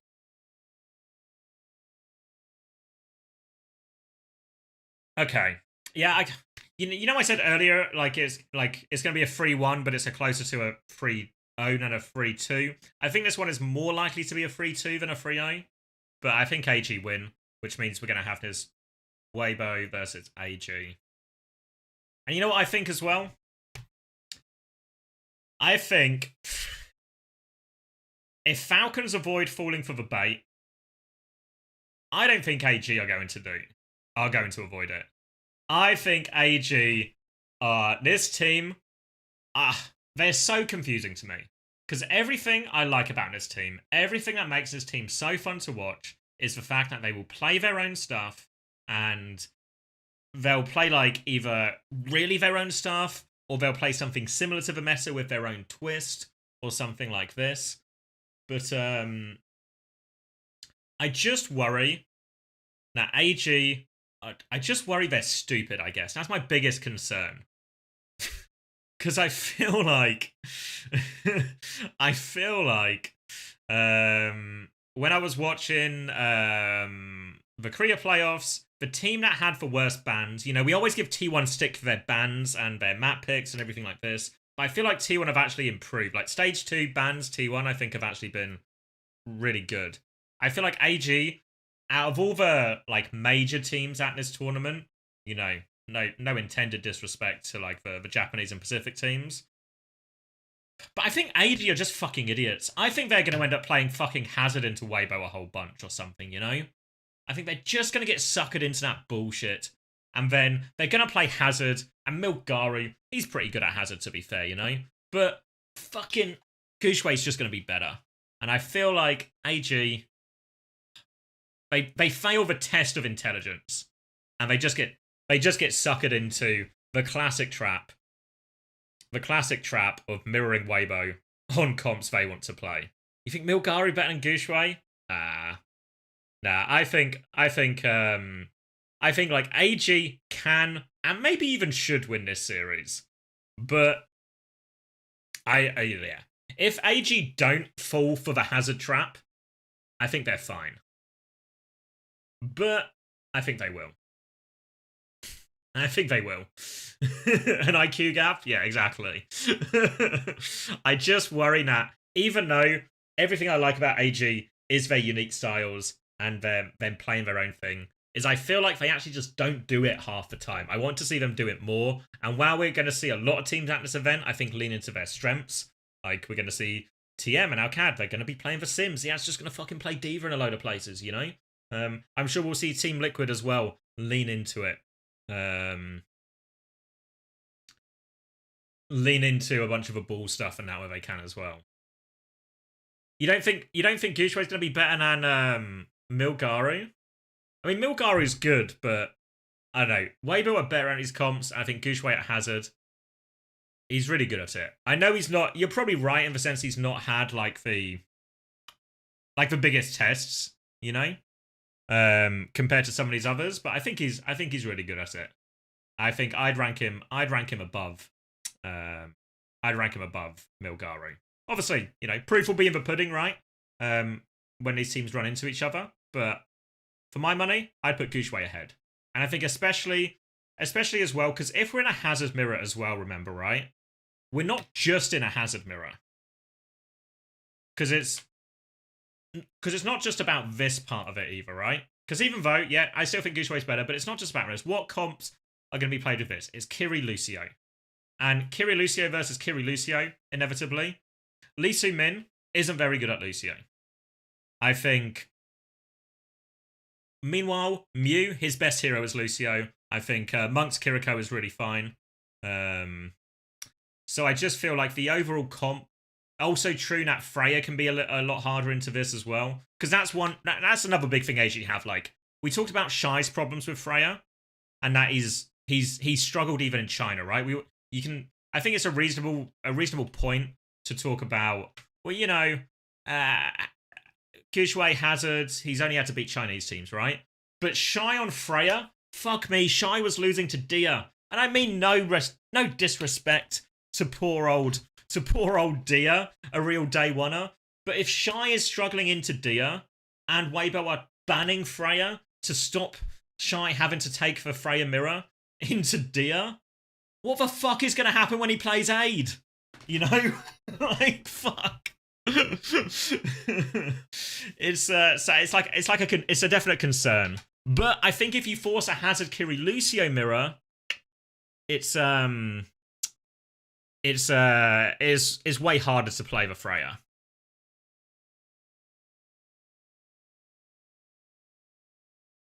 But I think saying all that, I think the only team that's a major contender out in this group, like I think regardless of, like, this game is going to be really tight, I think. Weibo versus AG. But I think whichever team gets out of this group, I think they're not going to go super deep in the tournament. Like, I think whoever wins here is probably sort of like capped at top 8. Thank you, XE Wild, as well. Haven't seen Dia versus Aid Freya yet. So yeah, Weibo and Falcons get out is the prediction for me. This group is, obviously, I mean, it goes without saying, but this group is the hardest one to predict, right? I think, yeah, like, if AG have the potential to win this group, Falcons, I think, are favourites to win this group. Weibo could honestly even win this group as well. And I even think, even though we put VP bottom here, I think VP could get out in this group as well. So I think this one is, as everyone expects, group of death, most exciting one to watch. There'll be some good Overwatch in this. All right.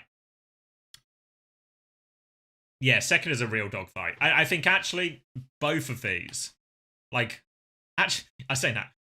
I think, like, Falcons might just get our group with relative comfort. That would be, I think, the most likely. But I think these like last 2 games, the 2 lower bracket games, these are dogfights. Ooh. Okay.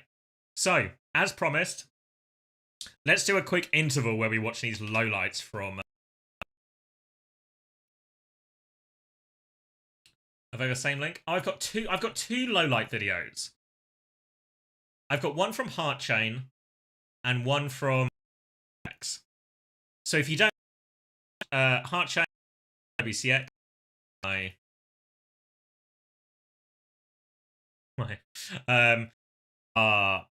I guess, what would you call yourselves? I was going to say fan teams, but that sounds a little bit self-indulgent. Wait, hold on. I need to respond to this.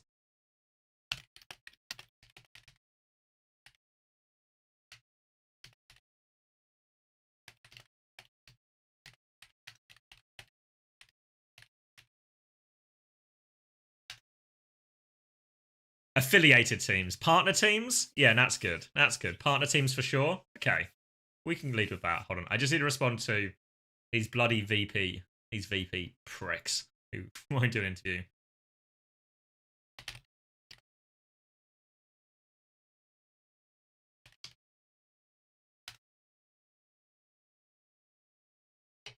All right. Let's just do it with the order they were sent to me. And then we can claim no sense of biases here, okay? Oh, there we go. Loading. This is the Heartchain lowlights. Are we ready to lock in? Am I in HD? I'm in HD. All right, and then we'll look at the actual bracket itself, okay? All right, red team.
How have we let... Look at this Winston's HP. How have we let a 200 fucking HP Winston C9 us? A puppet, a pauper, a pirate, a poet.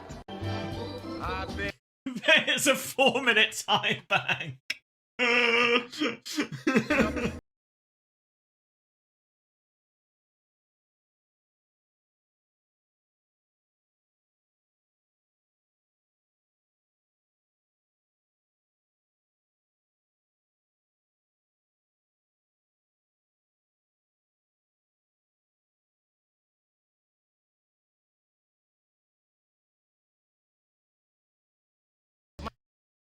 Myself up flat on Lag?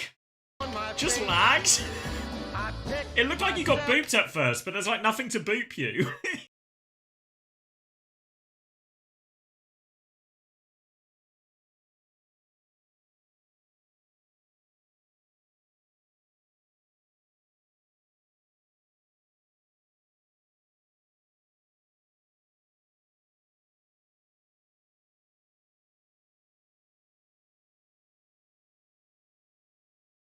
But a quitting, baby, can't deny it. Whenever you're ready.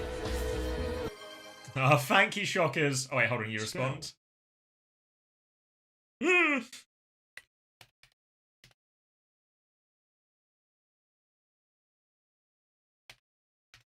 Cheers, Shockers. Good luck, mate.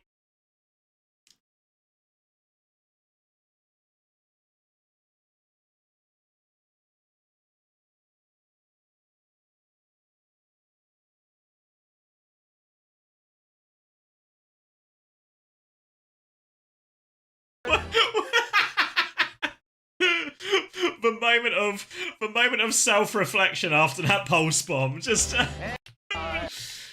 when you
all right, okay.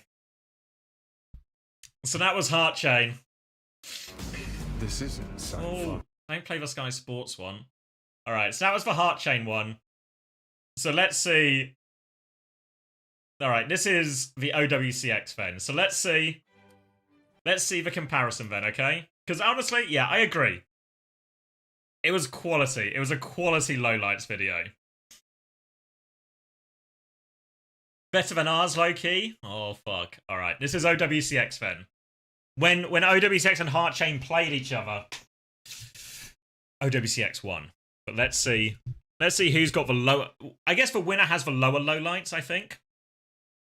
Let's see. Genji going top right. We got comms as well.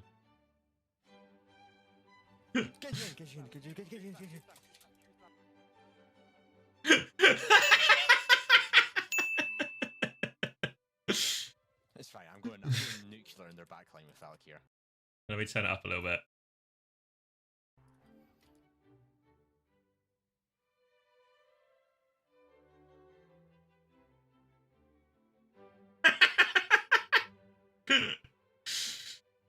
Impact. It's fine. I'm good for the trade. I'm good for the trade. Yeah, you want. Yeah, go ahead. You Good got for the that. trade. No. No, good for the trade.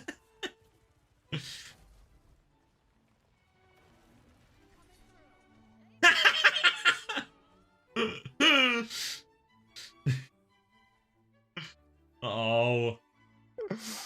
Why do I only partner with teams who can't stay on the map for love nor money? I fucking just stood there and pulled the blade because of Ash. That's fuck you. Why are we? What are we? You couldn't dash. You killed 2 there if you dash in. Fuck you. Fuck you. Yeah. All right. Some there for Terra then. I only want to play Cruiser Raccoon Comp. Actually, no. I kind of want to play Circuit. Forget Terra. Put Circuit. Okay. He also cancelled his first batch with Rally, otherwise he would have just ignored the demo. Oh, Terra. We won the game. You wouldn't play. That seems to be a common excuse amongst the team that because we won, everything was fine. Oh, we're off the map. We're off the map. Yeah, for sure. Watch this, guys. Watch this. Honestly, I don't remember Orisa being so easy to boop off the map. Get ready. Shadow. I'm flat fuck. Oh. Ooh. Flat fogging. I shouldn't have gone for a 360. That was too much. Was that? But if okay, but if you look at it from my POV, you see the vision, Loki. What? What do you mean? So, honestly, all of CX Heartchain's lowlights were blunders, right? Goofy moments falling off the map. The OWCX ones, just illusions. What? The vision is that this guy is gonna skate onto it.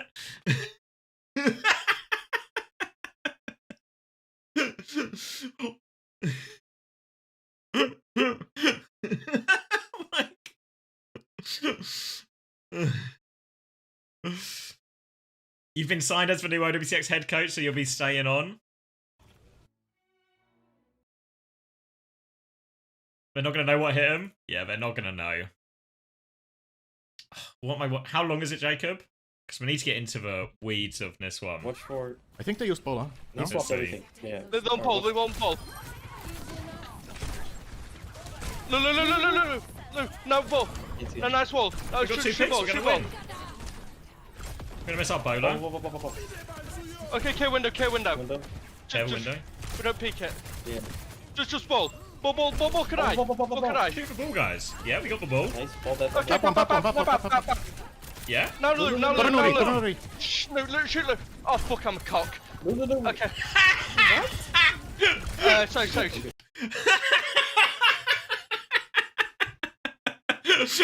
Ah, fuck, I'm a cock. Yeah. Tornori. Just so under. Nice. Nah, I got Nice. booped off. This is King's Rook the Yeah, third point. guys. Which is a third point too. Fuck me. I hate that map. Alright, that was good.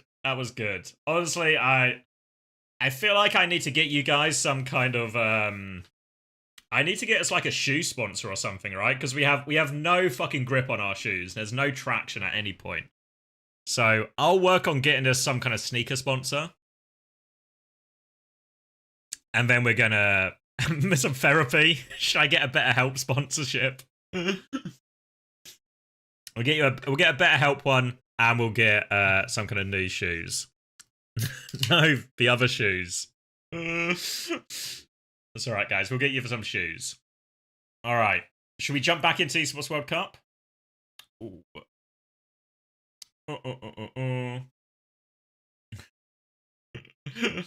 Because we've got... Can we join Cold Metal? Yeah, why not, Meme Machine? If you think you can live up to those standards. You've seen where the bar has been set. If you think you can get over that one, then sure. Bold metal, oh fuck's sake, is actually really good. Fuck, now we're gonna have to use it.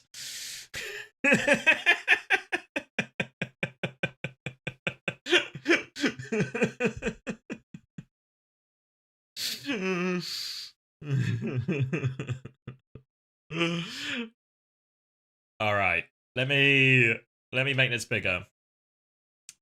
I'm playing DPS so we can get those clips. Fuck, it's gonna happen, isn't it? All right, I'm open to it. I'm open to it. Oh, sorry, I missed that YouTube chat. People asking, matches today? No, matches Thursday. Start about 40 minutes ago on Thursday. Okay, should we fill up this bracket then? So, obviously, once we get to the bracket, it's all going to get a little bit messy because the accuracy of the bracket depends on the accuracy of the groups. And, well, let's see how accurate I was with the groups, I guess.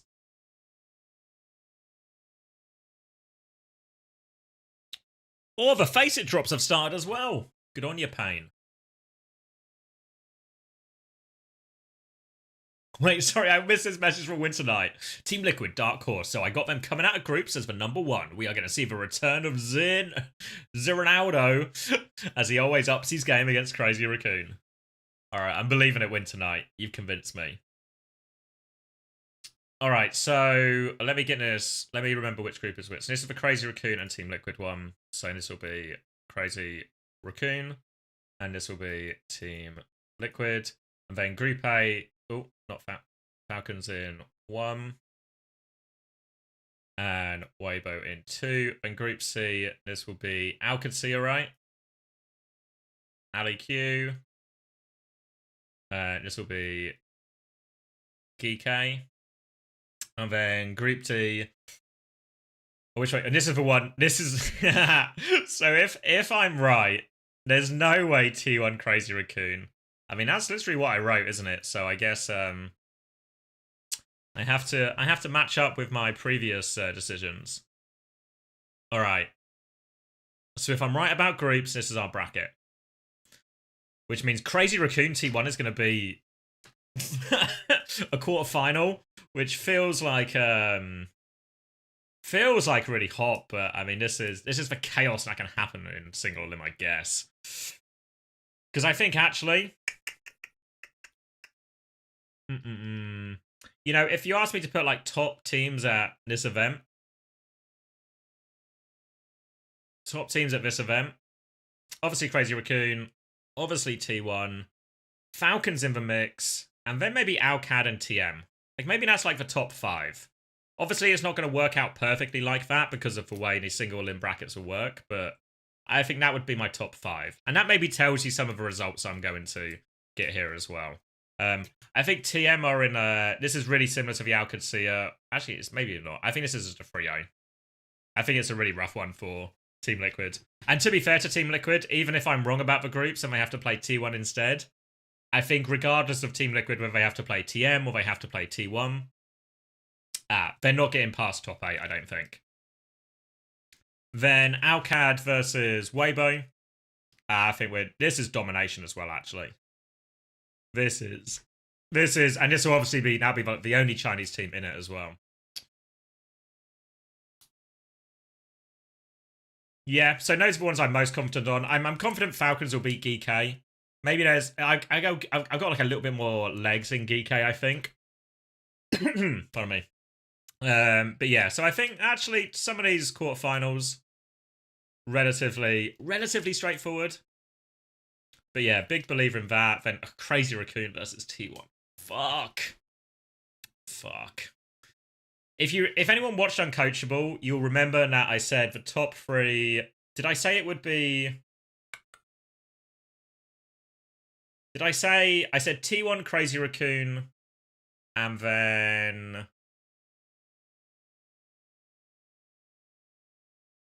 Alcad. I said one of them. Did I say TM or Alcad? No,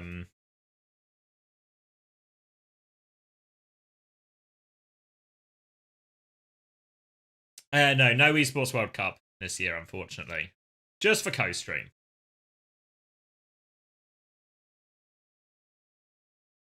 Alcad, I think, because Chris was TM. Yeah, Chris was super high on TM.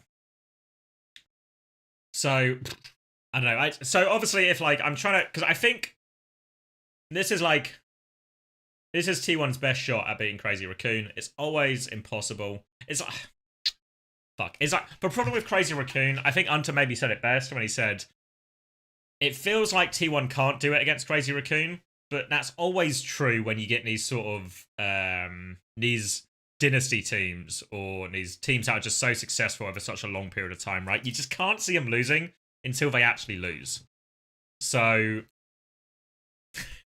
I feel like my bracket's about to get really cooked right now. I feel like I'm going to cook it so hard, right? If I put T1 beating Crazy Raccoon. Yeah, I've made such an outrageous bracket now. By predicting TM to winning groups, and then thinking that, like, this is T1's best chance. I don't know. I think it's like... Yeah, I just can't do it. Like, Crazy Raccoon won't go out fucking top 8, will they? Like, I think this is, like, an insane game. Like, this, in many ways, like, could quite easily be grand finals. But it's just so hard. It's so hard to beat Crazy Raccoon, you know? Maybe I'll feel differently once we've seen both teams play. It's always a little bit... Because a lot of this now, obviously, I've got some information from Scrimbucks, but I've not watched anything. It's all just, you know, hearsay and chitter chatter. And it's normally easier to tell once the tournament actually starts and you see how the teams are playing in groups. You can get a bit of a feel then for, are they really as strong as they look, or which team seems to be performing better, everything like that. No, I think it's best of 5 or first of 3 for these, and then it's first to 4 for the grand finals, I believe. Let me double check, but I'm pretty sure when I spoke to... where is it? It's buried in my DM somewhere. Too many DMs. Hold on, let me find the right one.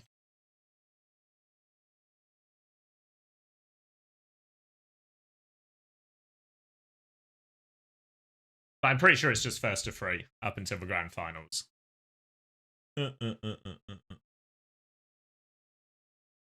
Yeah, all playoff matches will be first to 3, and then there was a group DM somewhere as well. That one.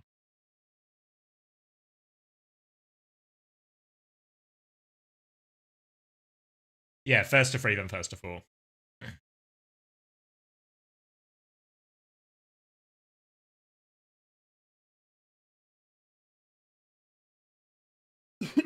You think Crazy Raccoon? Yeah, I mean, I think all the series we predicted, right? The big swing factor is that T1 versus TM game.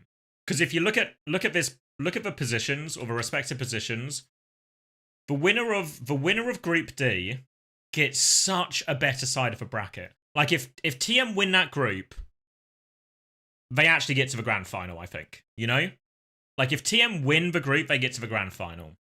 If they don't win their group, they have to play Crazy Raccoon in the first round.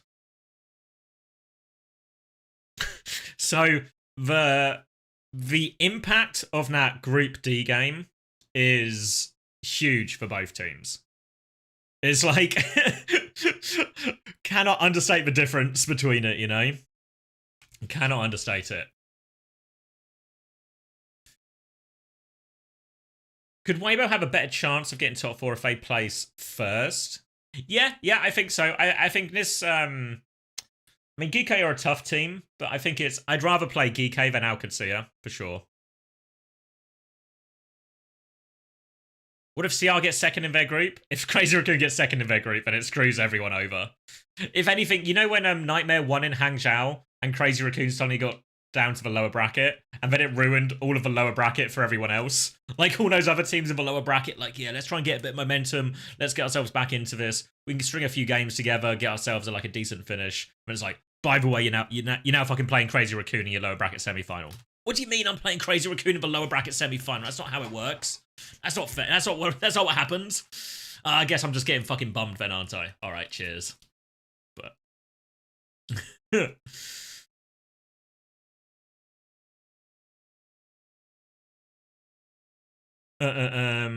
I rate Falcons over Weibo in this meta. I don't think Yeah, no, I think of all the things, I think Group A is the hardest to predict. Thank you, C-Word. Thank you for the 17 months. Of all the things in Group A that are hard to predict, the one I'm most confident on is that Falcons will win the group.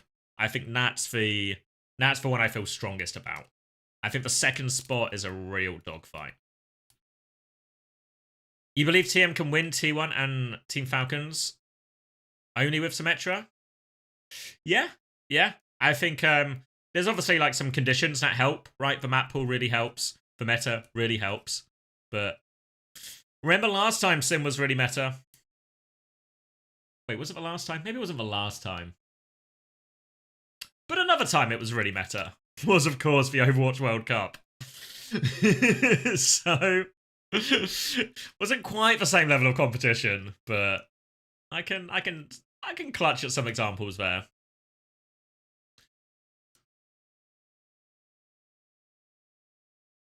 TM not 3-0 in Team Liquid? Nah, that one I'm confident about.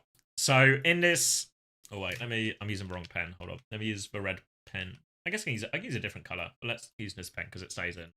So that's an awful color actually.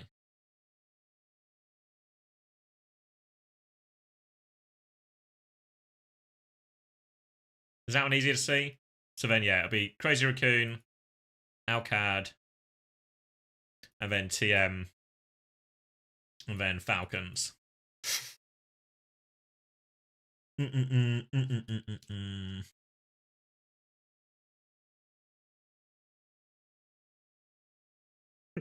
These predictions are cute and all, but it kind of falls apart when you take into account that Donghack is inevitable and T1 will go undefeated and take every trophy, including the ones reserved for other games. And Alcad, alright. This would actually be class, right? Fucking the two Korean teams, the top two for the longest of times, versus the top two EMEA teams. Fuck. Which year was Overwatch World Cup Symmetra? It was the what do we call it? 2023. Don't doubt for Dong. Did you? I don't know if you guys saw. Did you watch the latest Uncoachable? Right, or if you have, if you didn't, we talk about Donghack, we talk about T1, etc., etc. Glaze them a little bit, and one of the comments we got was that we've saying we overrate Donghack.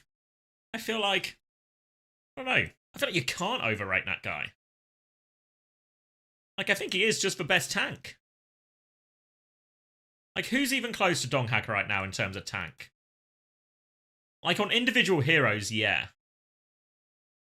Like, you know, like you can make a case on individual heroes, but as an overall tank, who even comes close?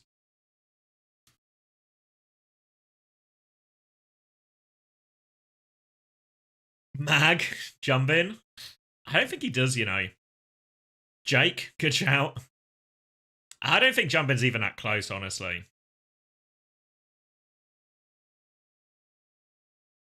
Maybe that's a little bit harsh, but I think there's... Not close is too harsh a way to phrase it, but there's a distinct gap, I guess I would say. You know, like, it's not like... Say on Ball, Donghack and Jumpin, I feel like they're neck and neck. But as overall tank players, Donghack's better.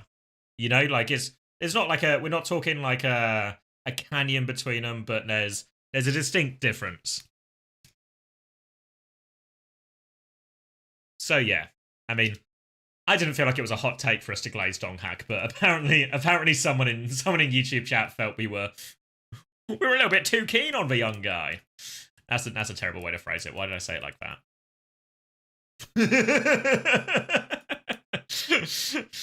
Please don't clip it out of context. It's so important. So important we have the context for that. Really important we keep the context.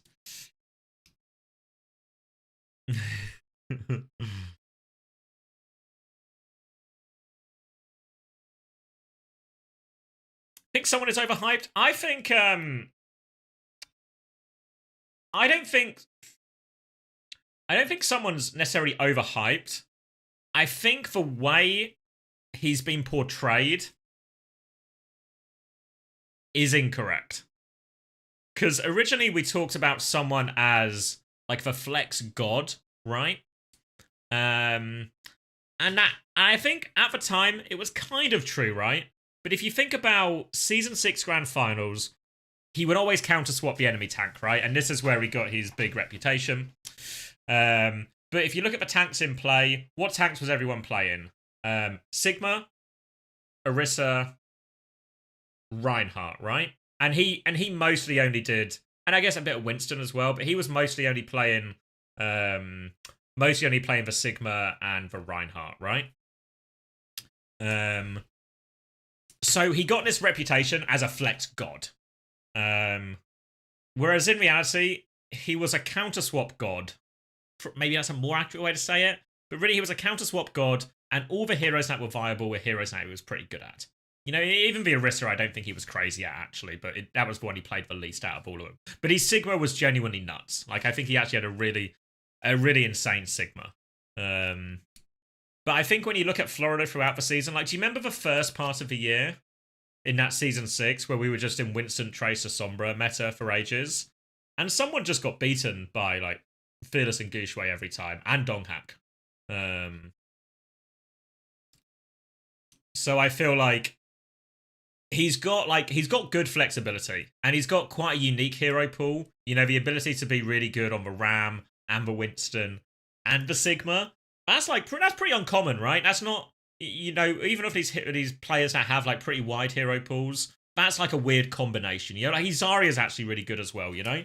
So he's got like quite a unique combination of heroes, but he's not, I think, like a flex god. I think if anything, the person closer to a flex god probably is actually Donghak, right? Like, Donghak can play almost all of the heroes. Like Diva, Zarya probably off the cards for him, you know? But I think he's much closer.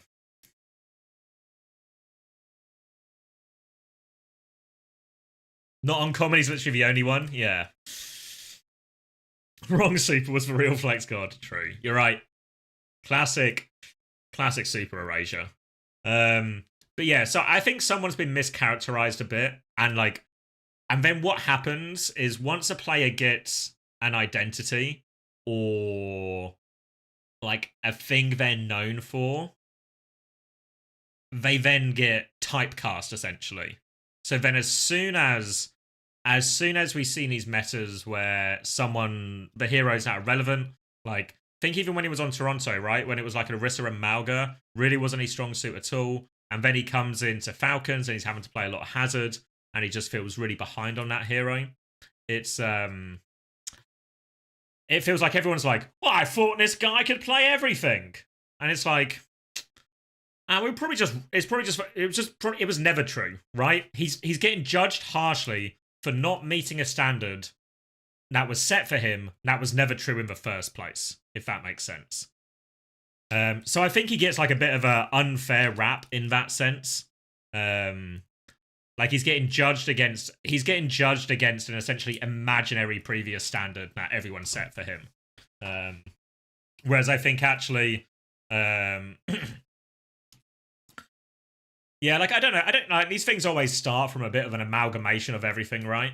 Because I think at the time someone was quite not new, but he was a newish player. I guess was Season 5 his first one. But I feel like Season 6 is where he really put himself on the map in a more meaningful way. No, not guys. Once again, the context is crucial here. The context and the spelling is crucial. What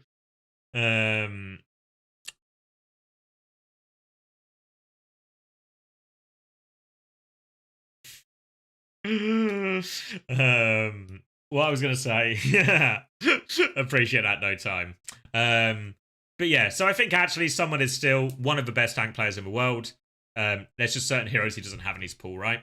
And at the time when you see him do really well on Reinhardt, and the Reinhardt we didn't really expect from him, I think, in the grand finals. And that was a bit of a surprise. He does so well on Sigma. I think it gives the feeling that he can play everything, but really the evidence that he can play everything is we've seen him on 4 heroes and he's looked good on 4 heroes. Or we've seen him on 5 heroes, he's looked good at 5 heroes.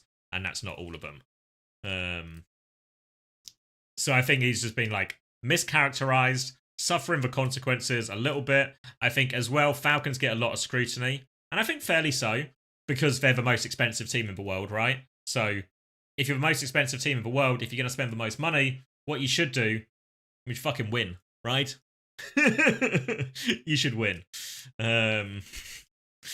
So I think it's like a combination of all those things now, probably giving him more scrutiny. And now what always happens with these things is people go from overrating a player a bit to underrating, like, what's the word? Underrating almost, or like over criticizing.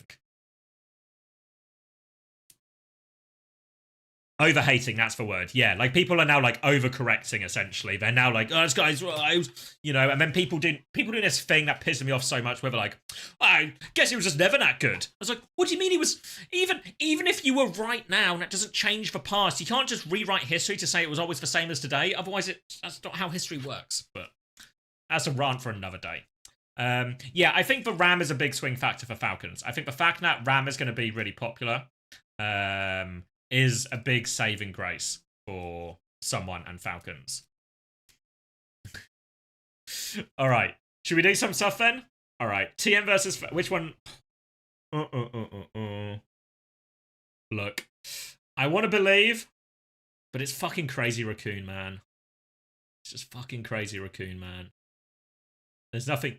There's nothing you can do. There's nothing you can do.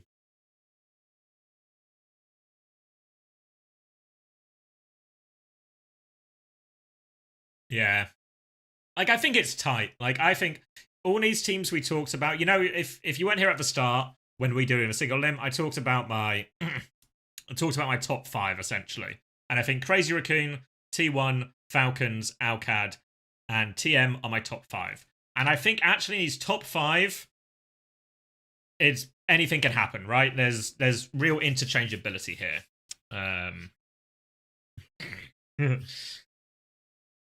So all these games are tight, anything can happen, everything like that, right? But as we all know from Bright Lights theory, as we all know from Stake theory, CR will be good for it. Because they always are. You know, they always are.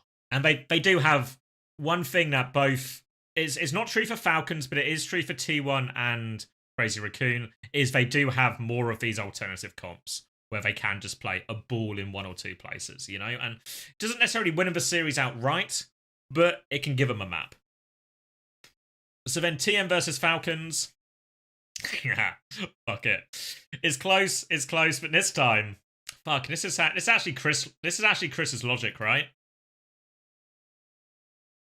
This is Chris's logic. If TM win the group,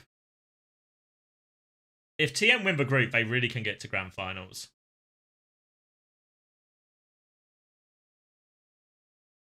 Like, there's part of me that still thinks Alcad could be better than TM. But I think TM have a much better path. A much better path to the finals. Because with single limb, a lot of it does come down to fucking what side of a bracket you end up on. But I think actually... TM, if TM can win the group.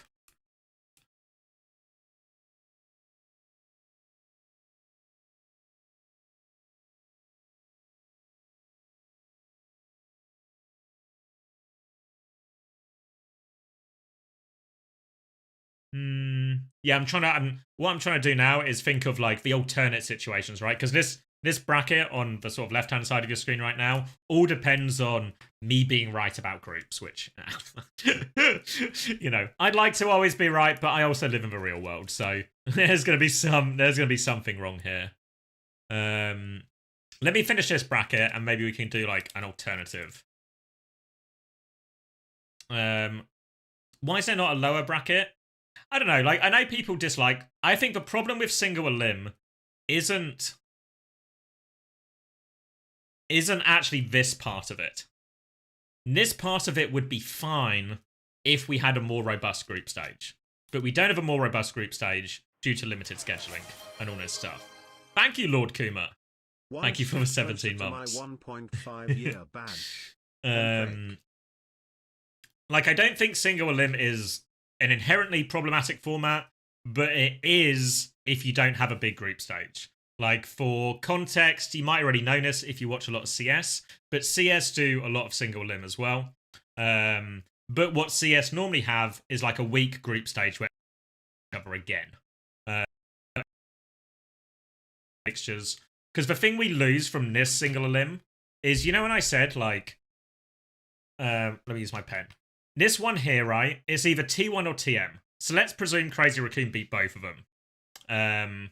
The problem is, actually, regardless of who wins this one, I think T1 or TM, whichever team it is actually better than a whole bunch of these other teams, you know? Maybe even, you know, like they could actually beat a whole bunch of them. But they'll never get a chance to show that because of the way the bracket works. And I think that's the sort of stuff we'll lose out, you know? Like, I think whoever wins the tournament wins the tournament and is all deserved and everything like that. But the first place will be the same. But the second to 8th, that order is always going to be a little bit funky depending on, like, style of bracket. Which is why a bigger group stage to sort out the seeding would fix all of that. Like, let me finish this bracket. I think some of you would have heard me do this before, but I can give you the pitch to actually solve the Esports World Cup format without spending any extra money. That's the key. I can do it. I can do it. I can do it within budget. I can do it within budget and within timescale. But let me finish this one first. So Alcad versus Falcons.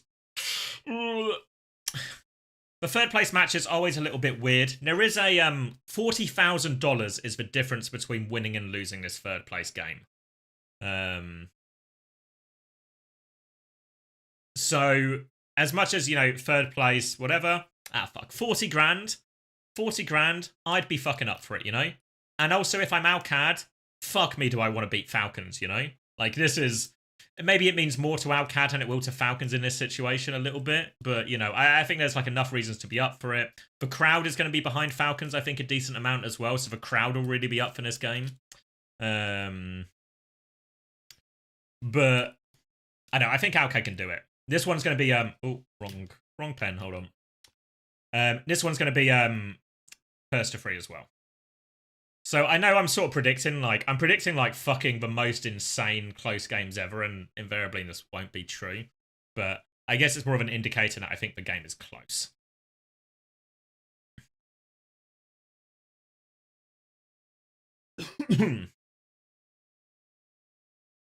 Alcacere's a big org as well. Yeah, when I spoke to Junkbuck, his impression was he was expecting Alcacere would be the fan favourites, except when they play Falcons or when they play Twisted Minds.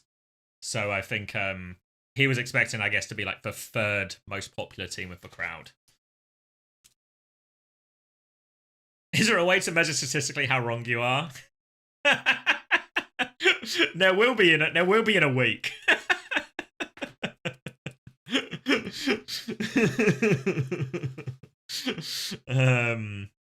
Yeah, so then CR versus TM.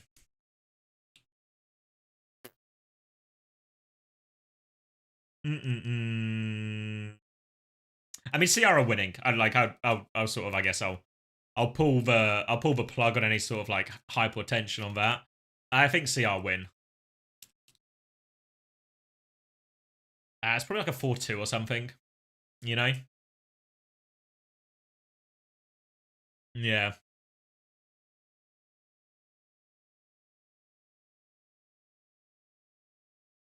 Maybe even 4-1. But yeah. Isn't the third place match also first to 4? I don't think so. I don't know, because I asked him to clarify, because, you know, there was a bit where people were saying it was first to 5 with, first to 5 for the grand final. So I asked them to clarify that, and they said it wasn't. No, I said to him, it's like, all the playoffs, single elim, is it all first to 3 except for grand final, which is first to 4? And they said yes.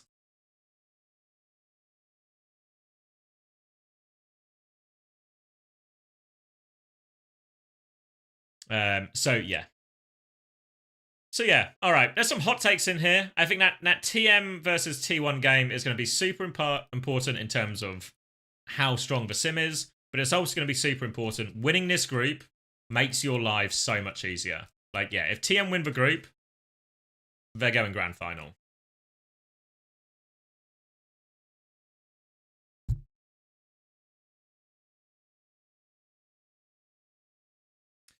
Is this CR the weakest we saw?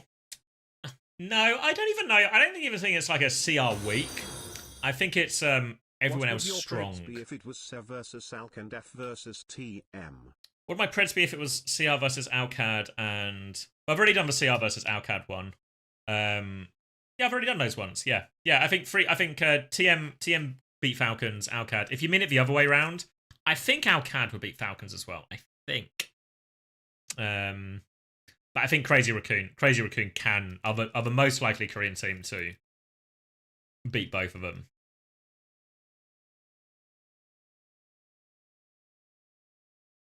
CR fluctuating so much. Yeah, I mean, if you've not seen it, I interviewed Moon. It's up on my YouTube channel if you want. But he talked about that basically in the seeding tournament. They only did like a few days of scrim. They gave the players a big break. Like, I think Crazy Raccoon have really mastered the art of ramping up at the right time, which is why I think ultimately they will come out on top. But I think this is... I mean, I can't speak for the Korean teams, of course, but I feel like this is the most... Scared is too strong a word, but this is the most, I guess, aware they've been that it's going to be tough. That makes sense.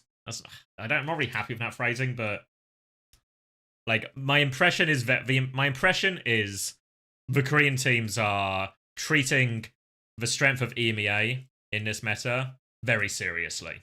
Maybe that's a better way to say it. Like, it's, you know, they're looking at these teams as serious contenders. And if anything, that's a bigger endorsement.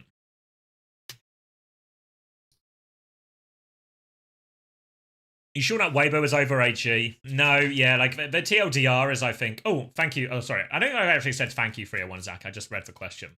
But, yeah, I think AG have the biggest fluctuation of any team in that group. And I think that team's a dogfight. But I think they get dragged into playing the comps that Weibo want to play. And then Weibo just do what they always do when they get the mirror matchup they like.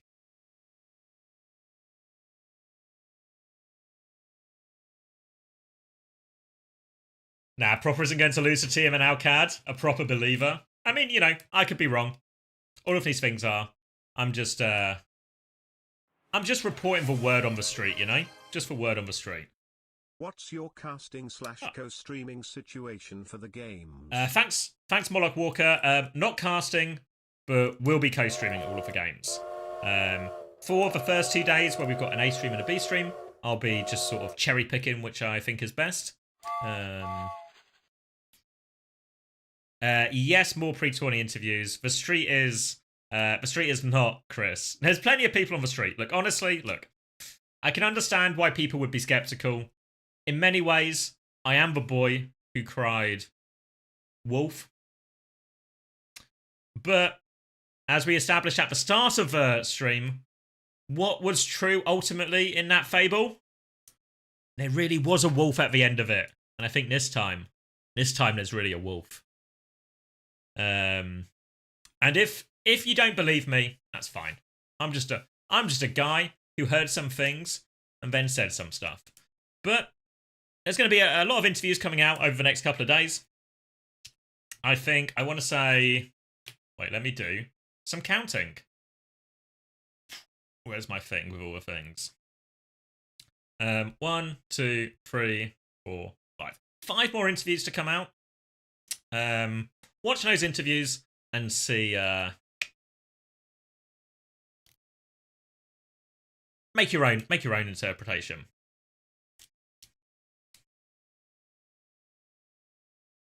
There's a big scary wolf, guys. Exactly.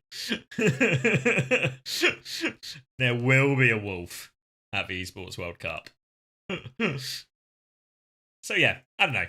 It's all speculation. It's all, you know, how seriously you want to take scrims. Most of the time, what is more important than the scrim results is the lessons learned. So that's like the big question, right? Have the teams, aka, you know, because T1 and Crazy Raccoon and Falcons to a degree as well, really have, they really have. Chris Tiefa, I think was the Chris we were talking about before. T1 Crazy Raccoon, they all breadth. They were and flexibility in what heroes and comps they can play. So the question is, T1, how much have they been able to excel on the sim comps themselves? What level have they reached? And how have they done in terms of figuring out to this? That's going to be the swing factor. If someone can find a solution, you know, then it can change. I think, what was a good example? Was it Dallas? Wait, let me remember this right. Was Dallas for one where EMEA in North America was still playing a lot of Sigma, and then Crazy Raccoon and Falcons turn up and are just like, it's still fucking Malga, you idiots, and then smoked everyone. Is that the one? Is that the right event I'm thinking of? I think it was Dallas. You know, so there's always like that type of thing, right? Of like, you know, one thing that's certainly true when I've been speaking to all the players and coaches is everything's sort of evolving very quickly, right? With all the teams in this sort of the same scrim bubble, all in Korea. Things are changing, things are evolving, and it's just who's got the best answer at the end of it. Dallas also, I believe, was the last time EMEA did good at an international event.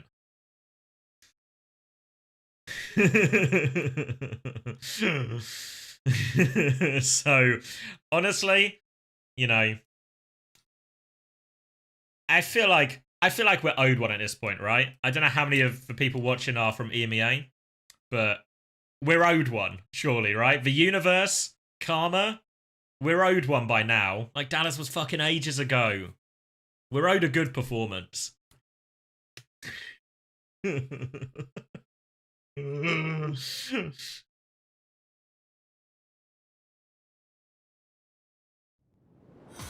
Oh, thank you, Valem.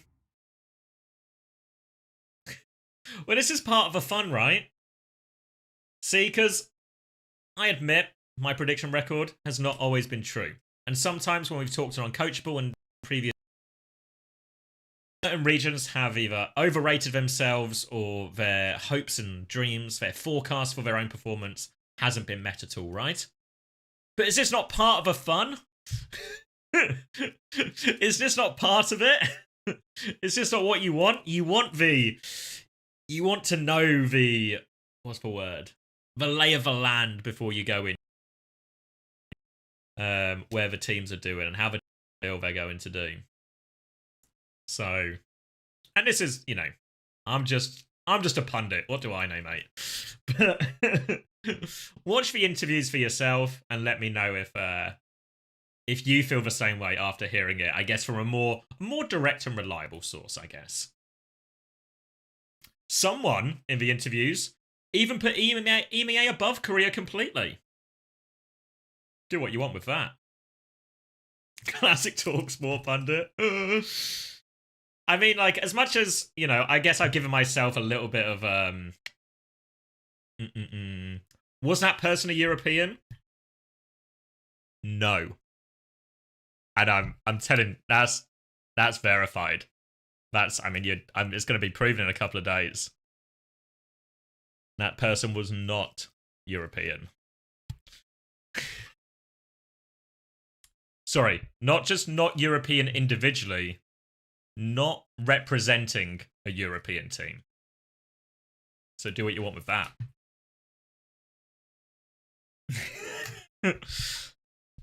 Like, I know what it sounds like, guys, but I'm just, you know, it's not Hunter. It's not Hunter.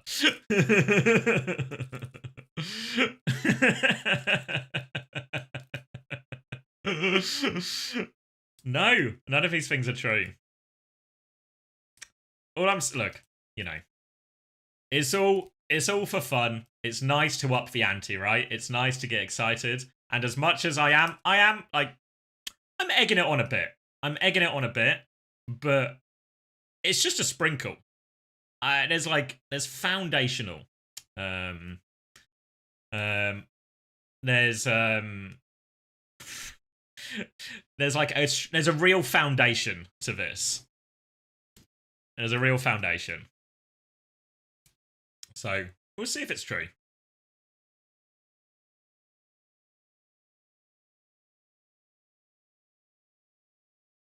Watch for Meta B hasn't died.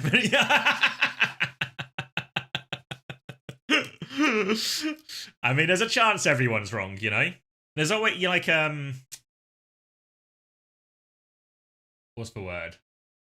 Once you get to this time, or this time before an event, right? So, for context, most of the team, no, all the teams are in Korea now. Most of them are flying on Monday, aka tomorrow. Probably in a few hours, actually, because Korea is ahead of us. It's like nighttime in Korea right now. And then the rest of the teams, I think, are flying on Tuesday. I think Sign, Twisted Minds, and Falcons are all flying on Tuesday. Don't quote me on that, but it's something like that. So basically, the scrims are coming to an end. Everyone's flying to the events. And this is the point now where teams have to make these, like, fucking horrible decisions. Like, trust me, this moment, these next few days for all the coaches, the players as well, but I think more so the coaches, about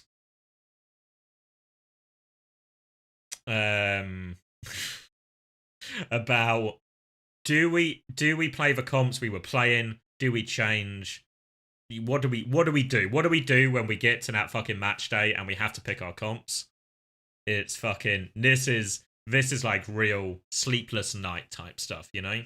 Yeah, there will be a media day and stuff as well. So, presuming the production should be quite a high quality level. We're hoping it is at least.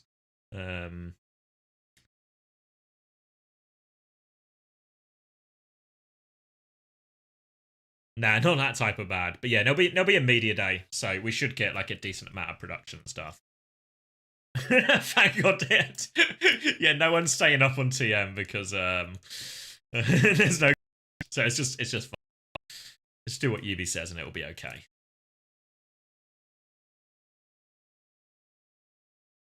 So yeah, cooking the cook.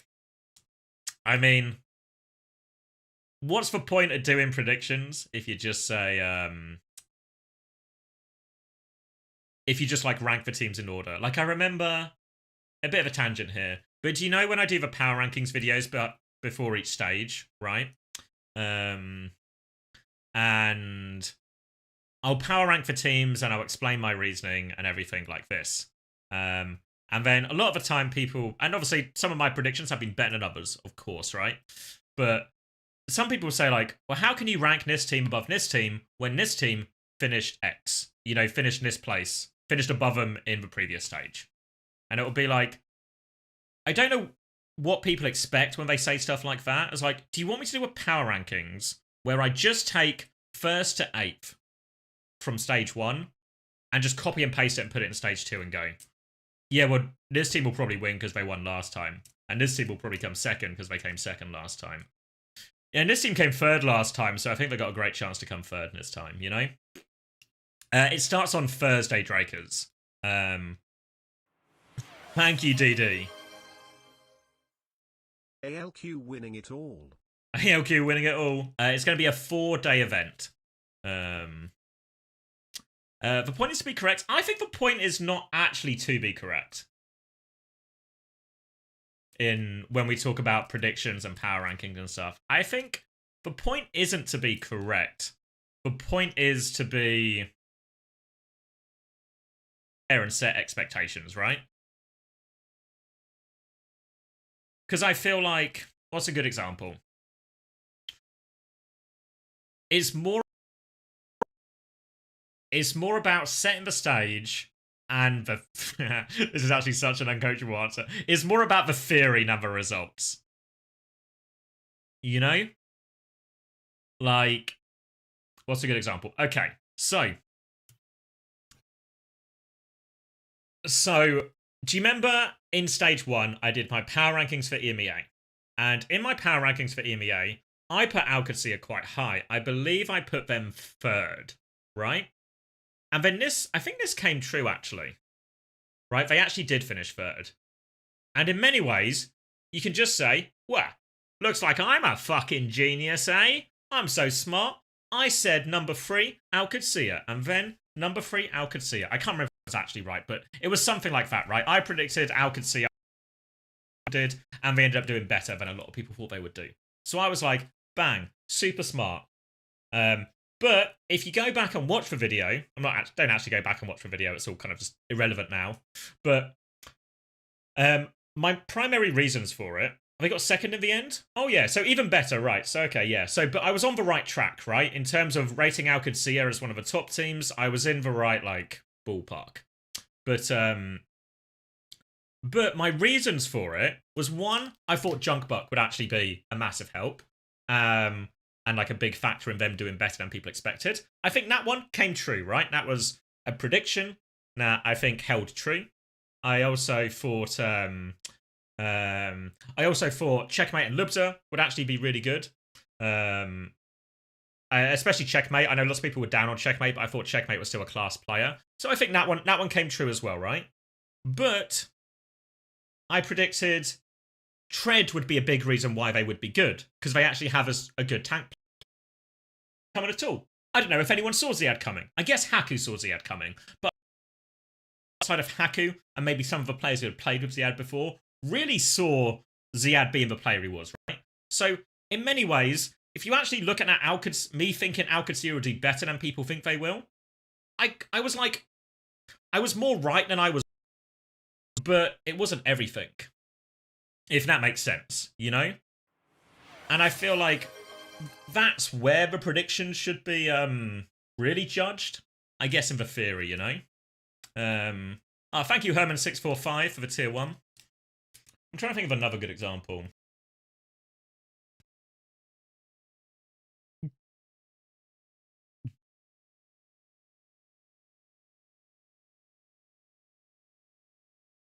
I'm not sure. I'm sure there's more examples, but yeah, I think it's much more about the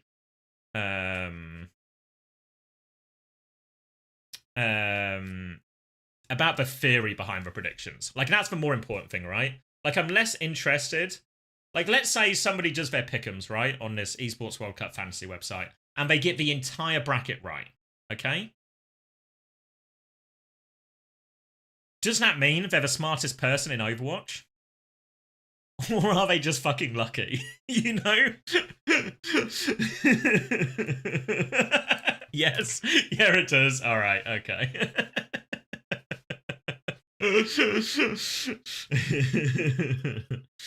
My point is more like, I think it's less important it's less important having the perfect order and more important if your reasoning makes sense, you know? Because also what it does, if the reasoning is fair or feels fair, then those are the right expectations to have, right? Like, do you remember when Nightmare beat Crazy Raccoon? A few of you might remember that relatively recent result. The reason that was such a cool result is because it defied expectations by such a large margin, you know? I feel like that's kind of that's why we watch this, right? Or why anyone watches any esport or sport, is to have, I guess, their expectations changed or over, what's the fucking word? Just their expectations blown out of the water or something, you know, to see an upset, to see something that they didn't think was possible. So I think that's kind of, you know, that's kind of what I'm feeling here, you know? Like, the expectation is Korea should still win. You know? Subverted expectations. That's the word I was looking for. Thank you, Moloch. It's the uncertainty that's exciting. Yeah. You know? And in many ways, for me, with this, it's like Chelsea beating the shit out of PSG. Exactly, right? Like it's nobody expected that, but it gets it makes it all the more exciting when it happened, right? The same with Nightmare beating Crazy Raccoon. Like it, honestly, when I was watching Nightmare beat Crazy Raccoon, it like didn't even feel real until like the third map or something, you know? Like it didn't even feel real.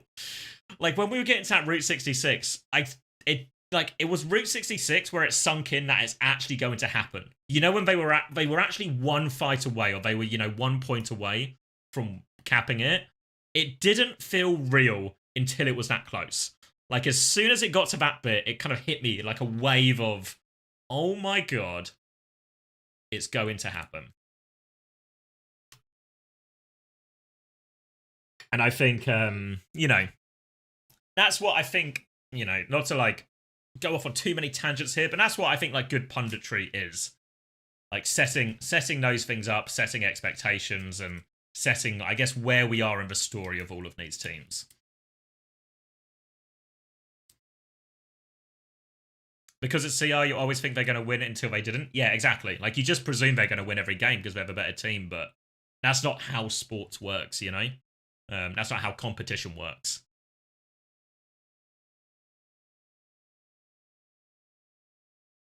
You can see it on my face as well, really. Yeah, like it was actually... I might have even said it when I was casting. I was just like, it's actually going to happen. You know, like it's actually going to happen. Is 6v6 dead?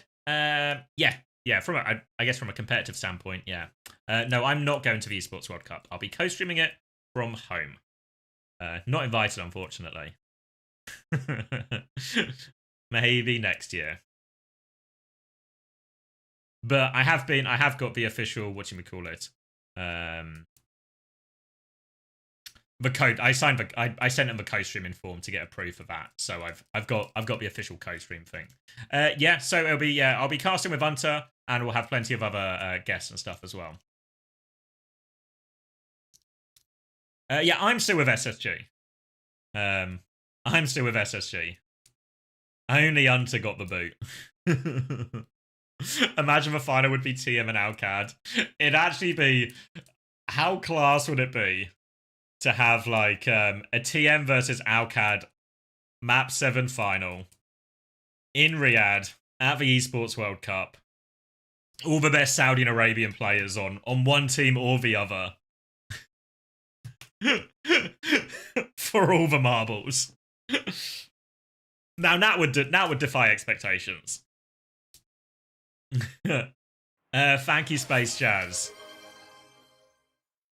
Finally 18. 20. Riggs.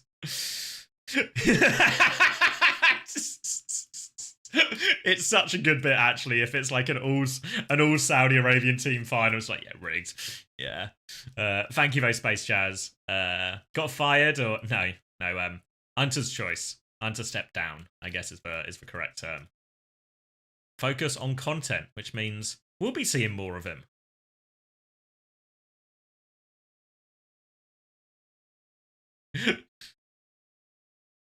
I want sorry, Daniel just said, I watch it to be completely whelmed. So you don't want to be overwhelmed, you don't want to be underwhelmed. You just want to Goldilocks it right in the middle of yeah, what would happen. I'm glad everything I thought would happen did indeed happen.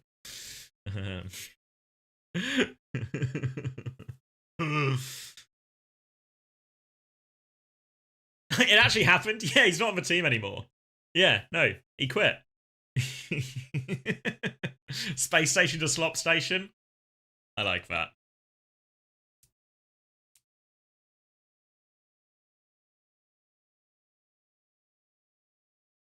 Wait. Sorry, I just saw your message, Space Jazz. It reminded me of a tweet. Did anyone see this interview from the darts? Let me find it. Hold on, I think I sent it to Chrissy. Watch this. Watch this interview from the darts. Hold on. The children Can you hear it? drove me bloody mad. Drove me absolutely mad. Arthur wanted this. Alfie wanted that. The only time there was quiet was when I was eating fish and chips that was overpriced in the park. I'm still that typical dad, you know.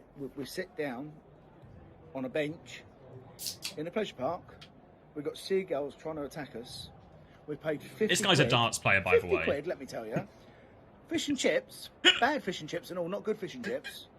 And we've got seagulls attacking us, and my children are then moaning that they haven't got this, they haven't got that, and I'm thinking, Jesus Christ, when I was a kid, we used to go to Hayden Island with a Bunsen burner and hot dogs, and that was the best day of my life. A 50's a lot, right? What? 100% not a chance. Not a chance, not a chance. How do you? Yeah, exactly. Oh my God, when you have children, it ruins your life. When you have children, it ruins 30% of your life, but it makes a lot of other things great, you know? How on earth you managed to get scammed 50 quid for a bag of chips? Ask him a real question. Good journalism. No, it wasn't just 50, was it? It was 57 quid. Piss I got steak. rotten chips, rotten fish that was over fried. The children argued and they didn't eat half of it. And then after that, we went home. We had a row because the car park was 16 quid. Sorry to hear that. But there you go. That's what families do, isn't it? You know, no one tells you about what family's going to happen. You've got a family yet? You haven't, have you? Oh my God, it's awful when it happens. £57 fish and chips. Appreciate though, like, you know, we talked about Uncoachable, right? Personality interviews. This guy just tells it how it is, you know? Wasn't hiding anything, wasn't putting anything on. Just, you know. 71 quid on the day out. Yeah, no more fucking days off, please. Just let me play the darts. Just let me play the darts.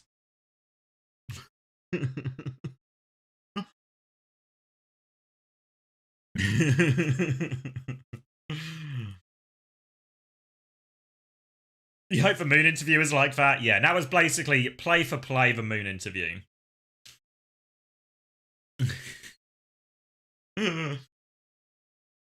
Alright.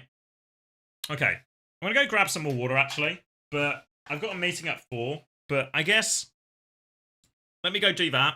But if anyone has any questions or other topics they think that is worth discussing, we got like 20 minutes by the time I'm back, so we can chit-chat about that, alright? Be right back.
I'm back.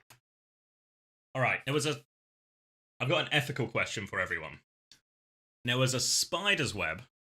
Within the spider's web was a ladybird that was trapped. I freed the ladybird. I intervened in nature. But I think I made the right choice.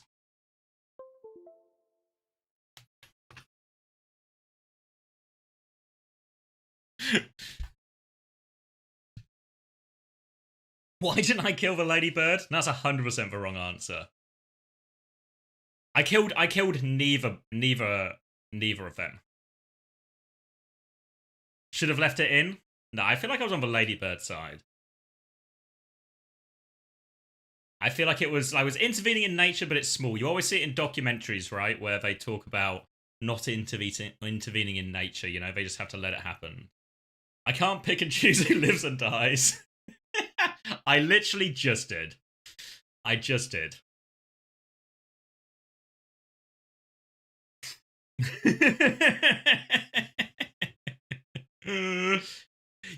They did save those penguins. Yes, I saw that. Which one was that on C-Word? Was it one of the BBC ones?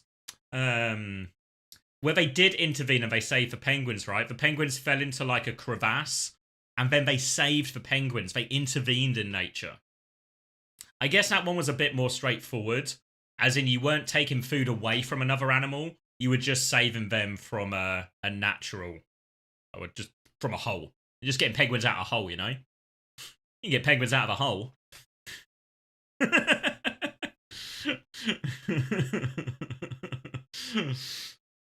It would have been so miserable. Yeah, I guess, because the alternative is they just film the penguins slowly starving to death in a hole, which feels a little bit like unpleasant viewing. The ladybird was the ladybird was about to get the spider. I intervened too soon. I treated the ladybird as a damsel in distress, and that I white knighted that ladybird and came in and saved it, when actually the ladybird had everything under control. Maybe that's the real lesson here.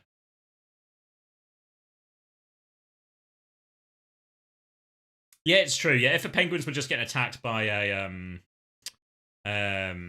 polar bear, they wouldn't have done anything, right? They would have let that polar bear have its tea. The BBC film crew were in Antarctica recording for Dave Rampers's series Dynasties. Okay, yeah. That makes sense. I'm playing advanced qualifiers in an hour and a half. Any advice?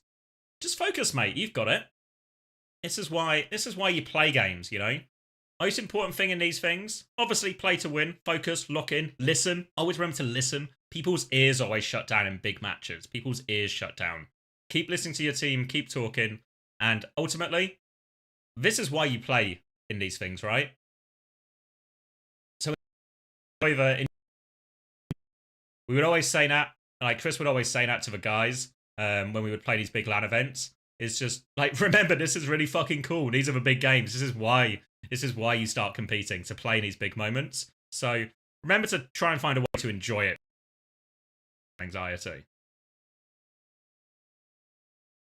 Sorry, I'll answer some of the Overwatch questions now as well. I feel like we've covered the ladybird and polar bears and the penguins of the day. The game member, yeah, exactly, Seppu.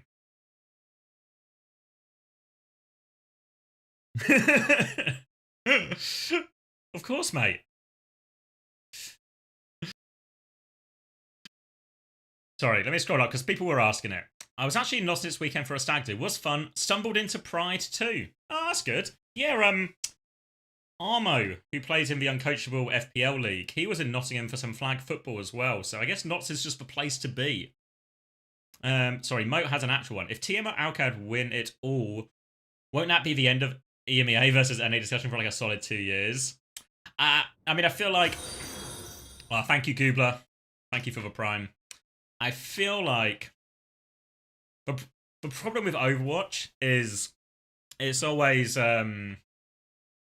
just... What do you call it? It's the meta plays such a big part, right? Every time we see a team win a major event, the meta always suits them in some fashion, right?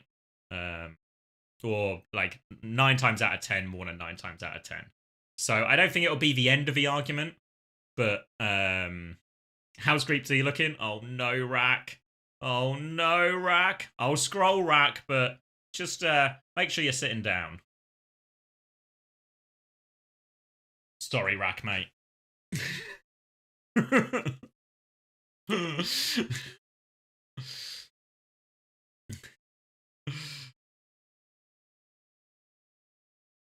It's okay. It's all right, mate.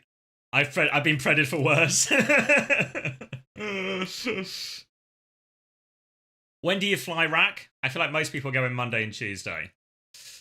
I mean, to be fair, yeah, Dinosaur Coda's right. If anything, this might be an endorsement, you know? This might be an endorsement that you're going to do better than this.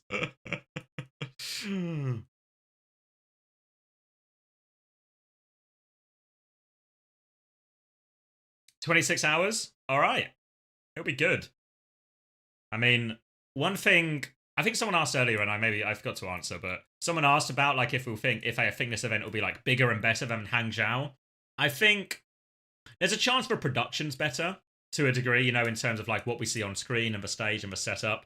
I think what always happens, and Rack will get to experience this firsthand for the second time, is like the Esports World Cup is really fucking fancy. You know, like 5-star hotels, everything's going to be super nice. The players are going to be well looked after. So it might be like the nicest event for players in terms of like the experience of going to the LAN and being looked after and I guess pampered a little bit, or having all these resources and their own practice areas and everything like that. But I think Hangzhou, I think the crowd would have been bigger in Hangzhou. So I think there's like the atmosphere, I guess, would be better in Hangzhou, would be my guess. But I think production value wise, we could really great chances as the biggest and best we get this year. As I see it, there's no way to do worse in your eyes. Well, exactly, mate. Just there's no expectations. You get to just enjoy the event. You win some maps, you win a series, then fucking belter. What arena are we in? I forget the name. I think it's the same space as last year, but they've redone the stage and the arena. So it's like I think it's like a slightly bigger stage and arena than last time, or slightly bigger stage and seating than last time.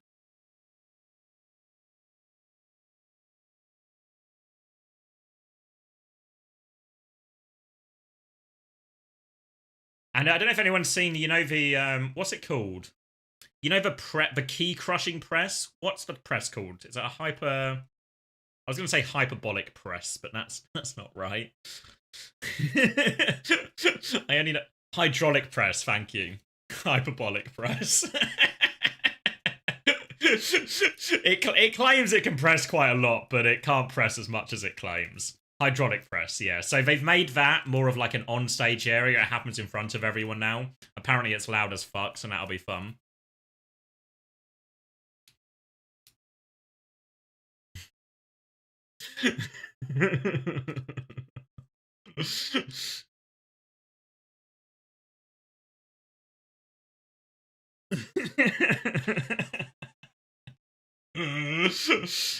Yeah, I 100%. You've seen through it, Mr. Ramatra. I was actually 100% thinking of the wait, was it called the hyperbolic time chamber? What was it called in Dragon Ball Z? Fuck. Is this what it's like to get old? Was it for hype? It was? Okay. I thought I was just like forgetting all the words. Hyperbaric? I literally have access to the internet.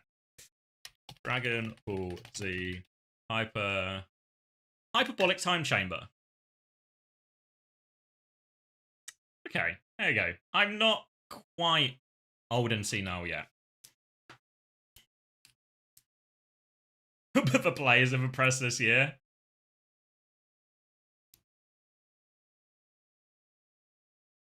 Sorry, I missed Polix's question as well. I asked if you think TU will field a roster next stage. Probably not. I'd be shocked. I'd be absolutely shocked if they field a roster. I wouldn't be completely shocked if the team continues to exist in some form, but I would be shocked if the org is still around. Ah, congratulations as well, Arne. Yeah, use the code. if anyone else wants to sign up to Face It League, I think the deadline is the 30th of July, so use our code, get 20% off.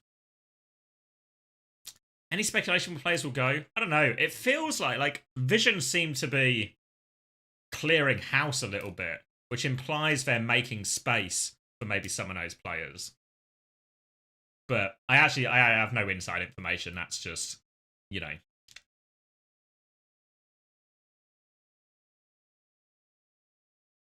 That's just where the gaps are, I guess, in people's rosters.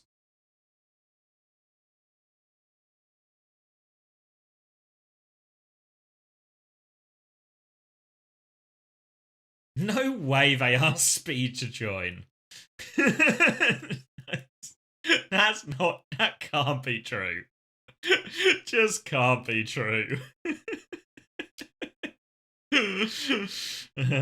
But yeah, obviously Genji and Vision the ones most likely to make additions and changes. I think all of the teams we're going to see at the Esports World Cup, I don't envision them having many changes. Someone asked about the Overwatch project thing as well. Sorry, I forgot who asked, but somebody did ask about when we would hear back. So the meeting I've got in 8 minutes is we're going to review some of the applications. I want to interview the people. Thank you, Iconics. Sorry, I forgot. But yeah, we're gonna review the applications in this meeting. There's actually so many fucking applications, which is a good thing. I think I was overwhelmed, honestly. Like, I kind of reached out expecting that we'd get some interest and that, you know, there'd sort of have to be like it'd be a sort of a stretch to find like people right for each role and people who have the experience or the knowledge or the willingness or everything like that. But actually, fuck, I think last time I saw the count, it was 142 people, which is a lot of people. And if you watch the video, I obviously talk about the idea of, you know, we're quite open to different levels of experience and everything like that because, you know, we're sort of asking for volunteer work and stuff. But actually, we got so many people who have, like, I don't want to leak anyone's stuff, but, like, people who are, like, way overqualified, essentially, you know? People who are professionals at some of their disciplines or have worked for, like, I guess I can speak broadly. I don't want to leak any specifics, but you know, but there were people who have done work on like local TV stations and stuff before. There was people who had done stuff where they'd worked for like much bigger publications and stuff before. People who have built a lot of their own websites. People who have like do some form of like development. Or like, I guess, like web development or some form of computing. People who do a lot of statistical and data analysis professionally as well. So I think as much as I was like overwhelmed by the number of applications, and I was also overwhelmed by the amount of talent there is. Like the depth of talent and the willingness for people who are like keen to help and support was really crazy. Really crazy. So that's like I've not actually answered the question yet, but basically what that means is we're going to review the applications today, at least the ones that are in already. The applications will remain open, so if you've not applied already, you're still more than welcome to apply. But oh, Will Sharville, yeah, you can apply, mate. Let me unironically get you the form link. I'll drop it in YouTube chat. Because honestly, when I was reading a lot of the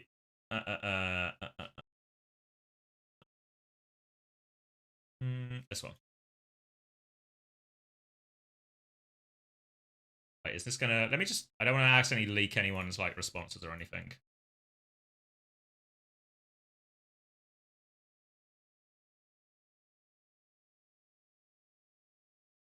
I just want to make sure I don't want to send anything to the wrong person. All right, there we go. Yeah. But yeah, no, still apply. We're gonna review it soon, but the applications are gonna remain open essentially. Let me go. Okay, back to that. Oh, that's only my stuff.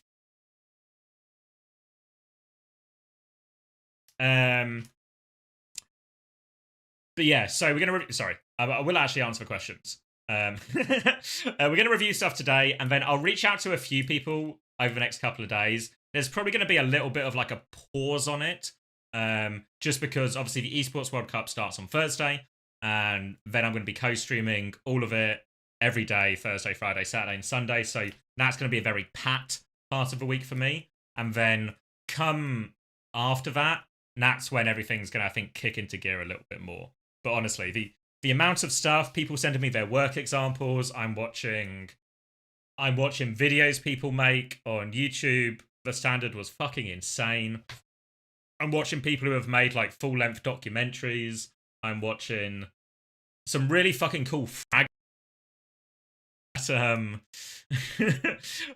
Like, I feel really looking at some of the channels and they're like really low views, but the quality is fucking insane.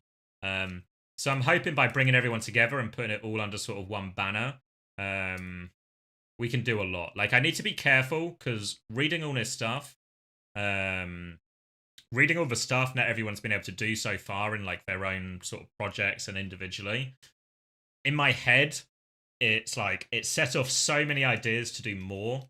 So I think I need to like be careful not to try and do too much too quickly. Who knew Overwatch players have jobs? I know. But so be careful not to do too much too quickly. But I think the nice thing is like I want us to do our bread and butter, and then we can sort of aim a little bit higher as well. You know, there's like scope to keep adding things on and grow. Yeah, it's not a documentary that I'm looking to do. I guess I don't want to give too much away, but yeah, just like a site that helps you. Yeah, fine. Just a site that helps you. Like you can kind of gather it, I think, from the jobs I put out. You know, like I want more news, I want more content around esports, so I want to make something that can produce that content, basically. Something that can give us more opportunities. You know, like people are always very nice. People are always very nice and kind when I do the interviews with teams. But I feel like that sort of thing should be way more common, you know? And I can only do so much. And I think like I'm okay at the interviews, but I don't think it's like my strength by any means. As like the actual like the reason my interviews are good is because no one else is doing them, and it's nice to hear from the players and teams. Much more than I guess like my skills as an interviewer, I think. So I just want that sort of stuff to be more of, what do you call it? Like make something that can keep that content coming and doesn't put the burden on a single person, I guess is the best way to say it. You were working on a documentary for EXO at the start of the year, then their team fell apart. Yeah, I mean, that's going to be the hard bit, is because obviously everyone's like really excited right now at the start of a project, but just making sure we can put like enough stuff in place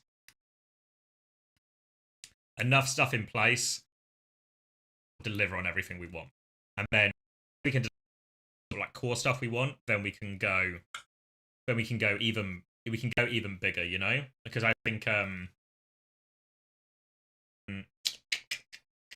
yeah, and as I was thinking of MX, the Wimone one, right? Wimone one, OBS Sojourn and her team release that documentary soon, and I was like, yeah, and this is really cool. But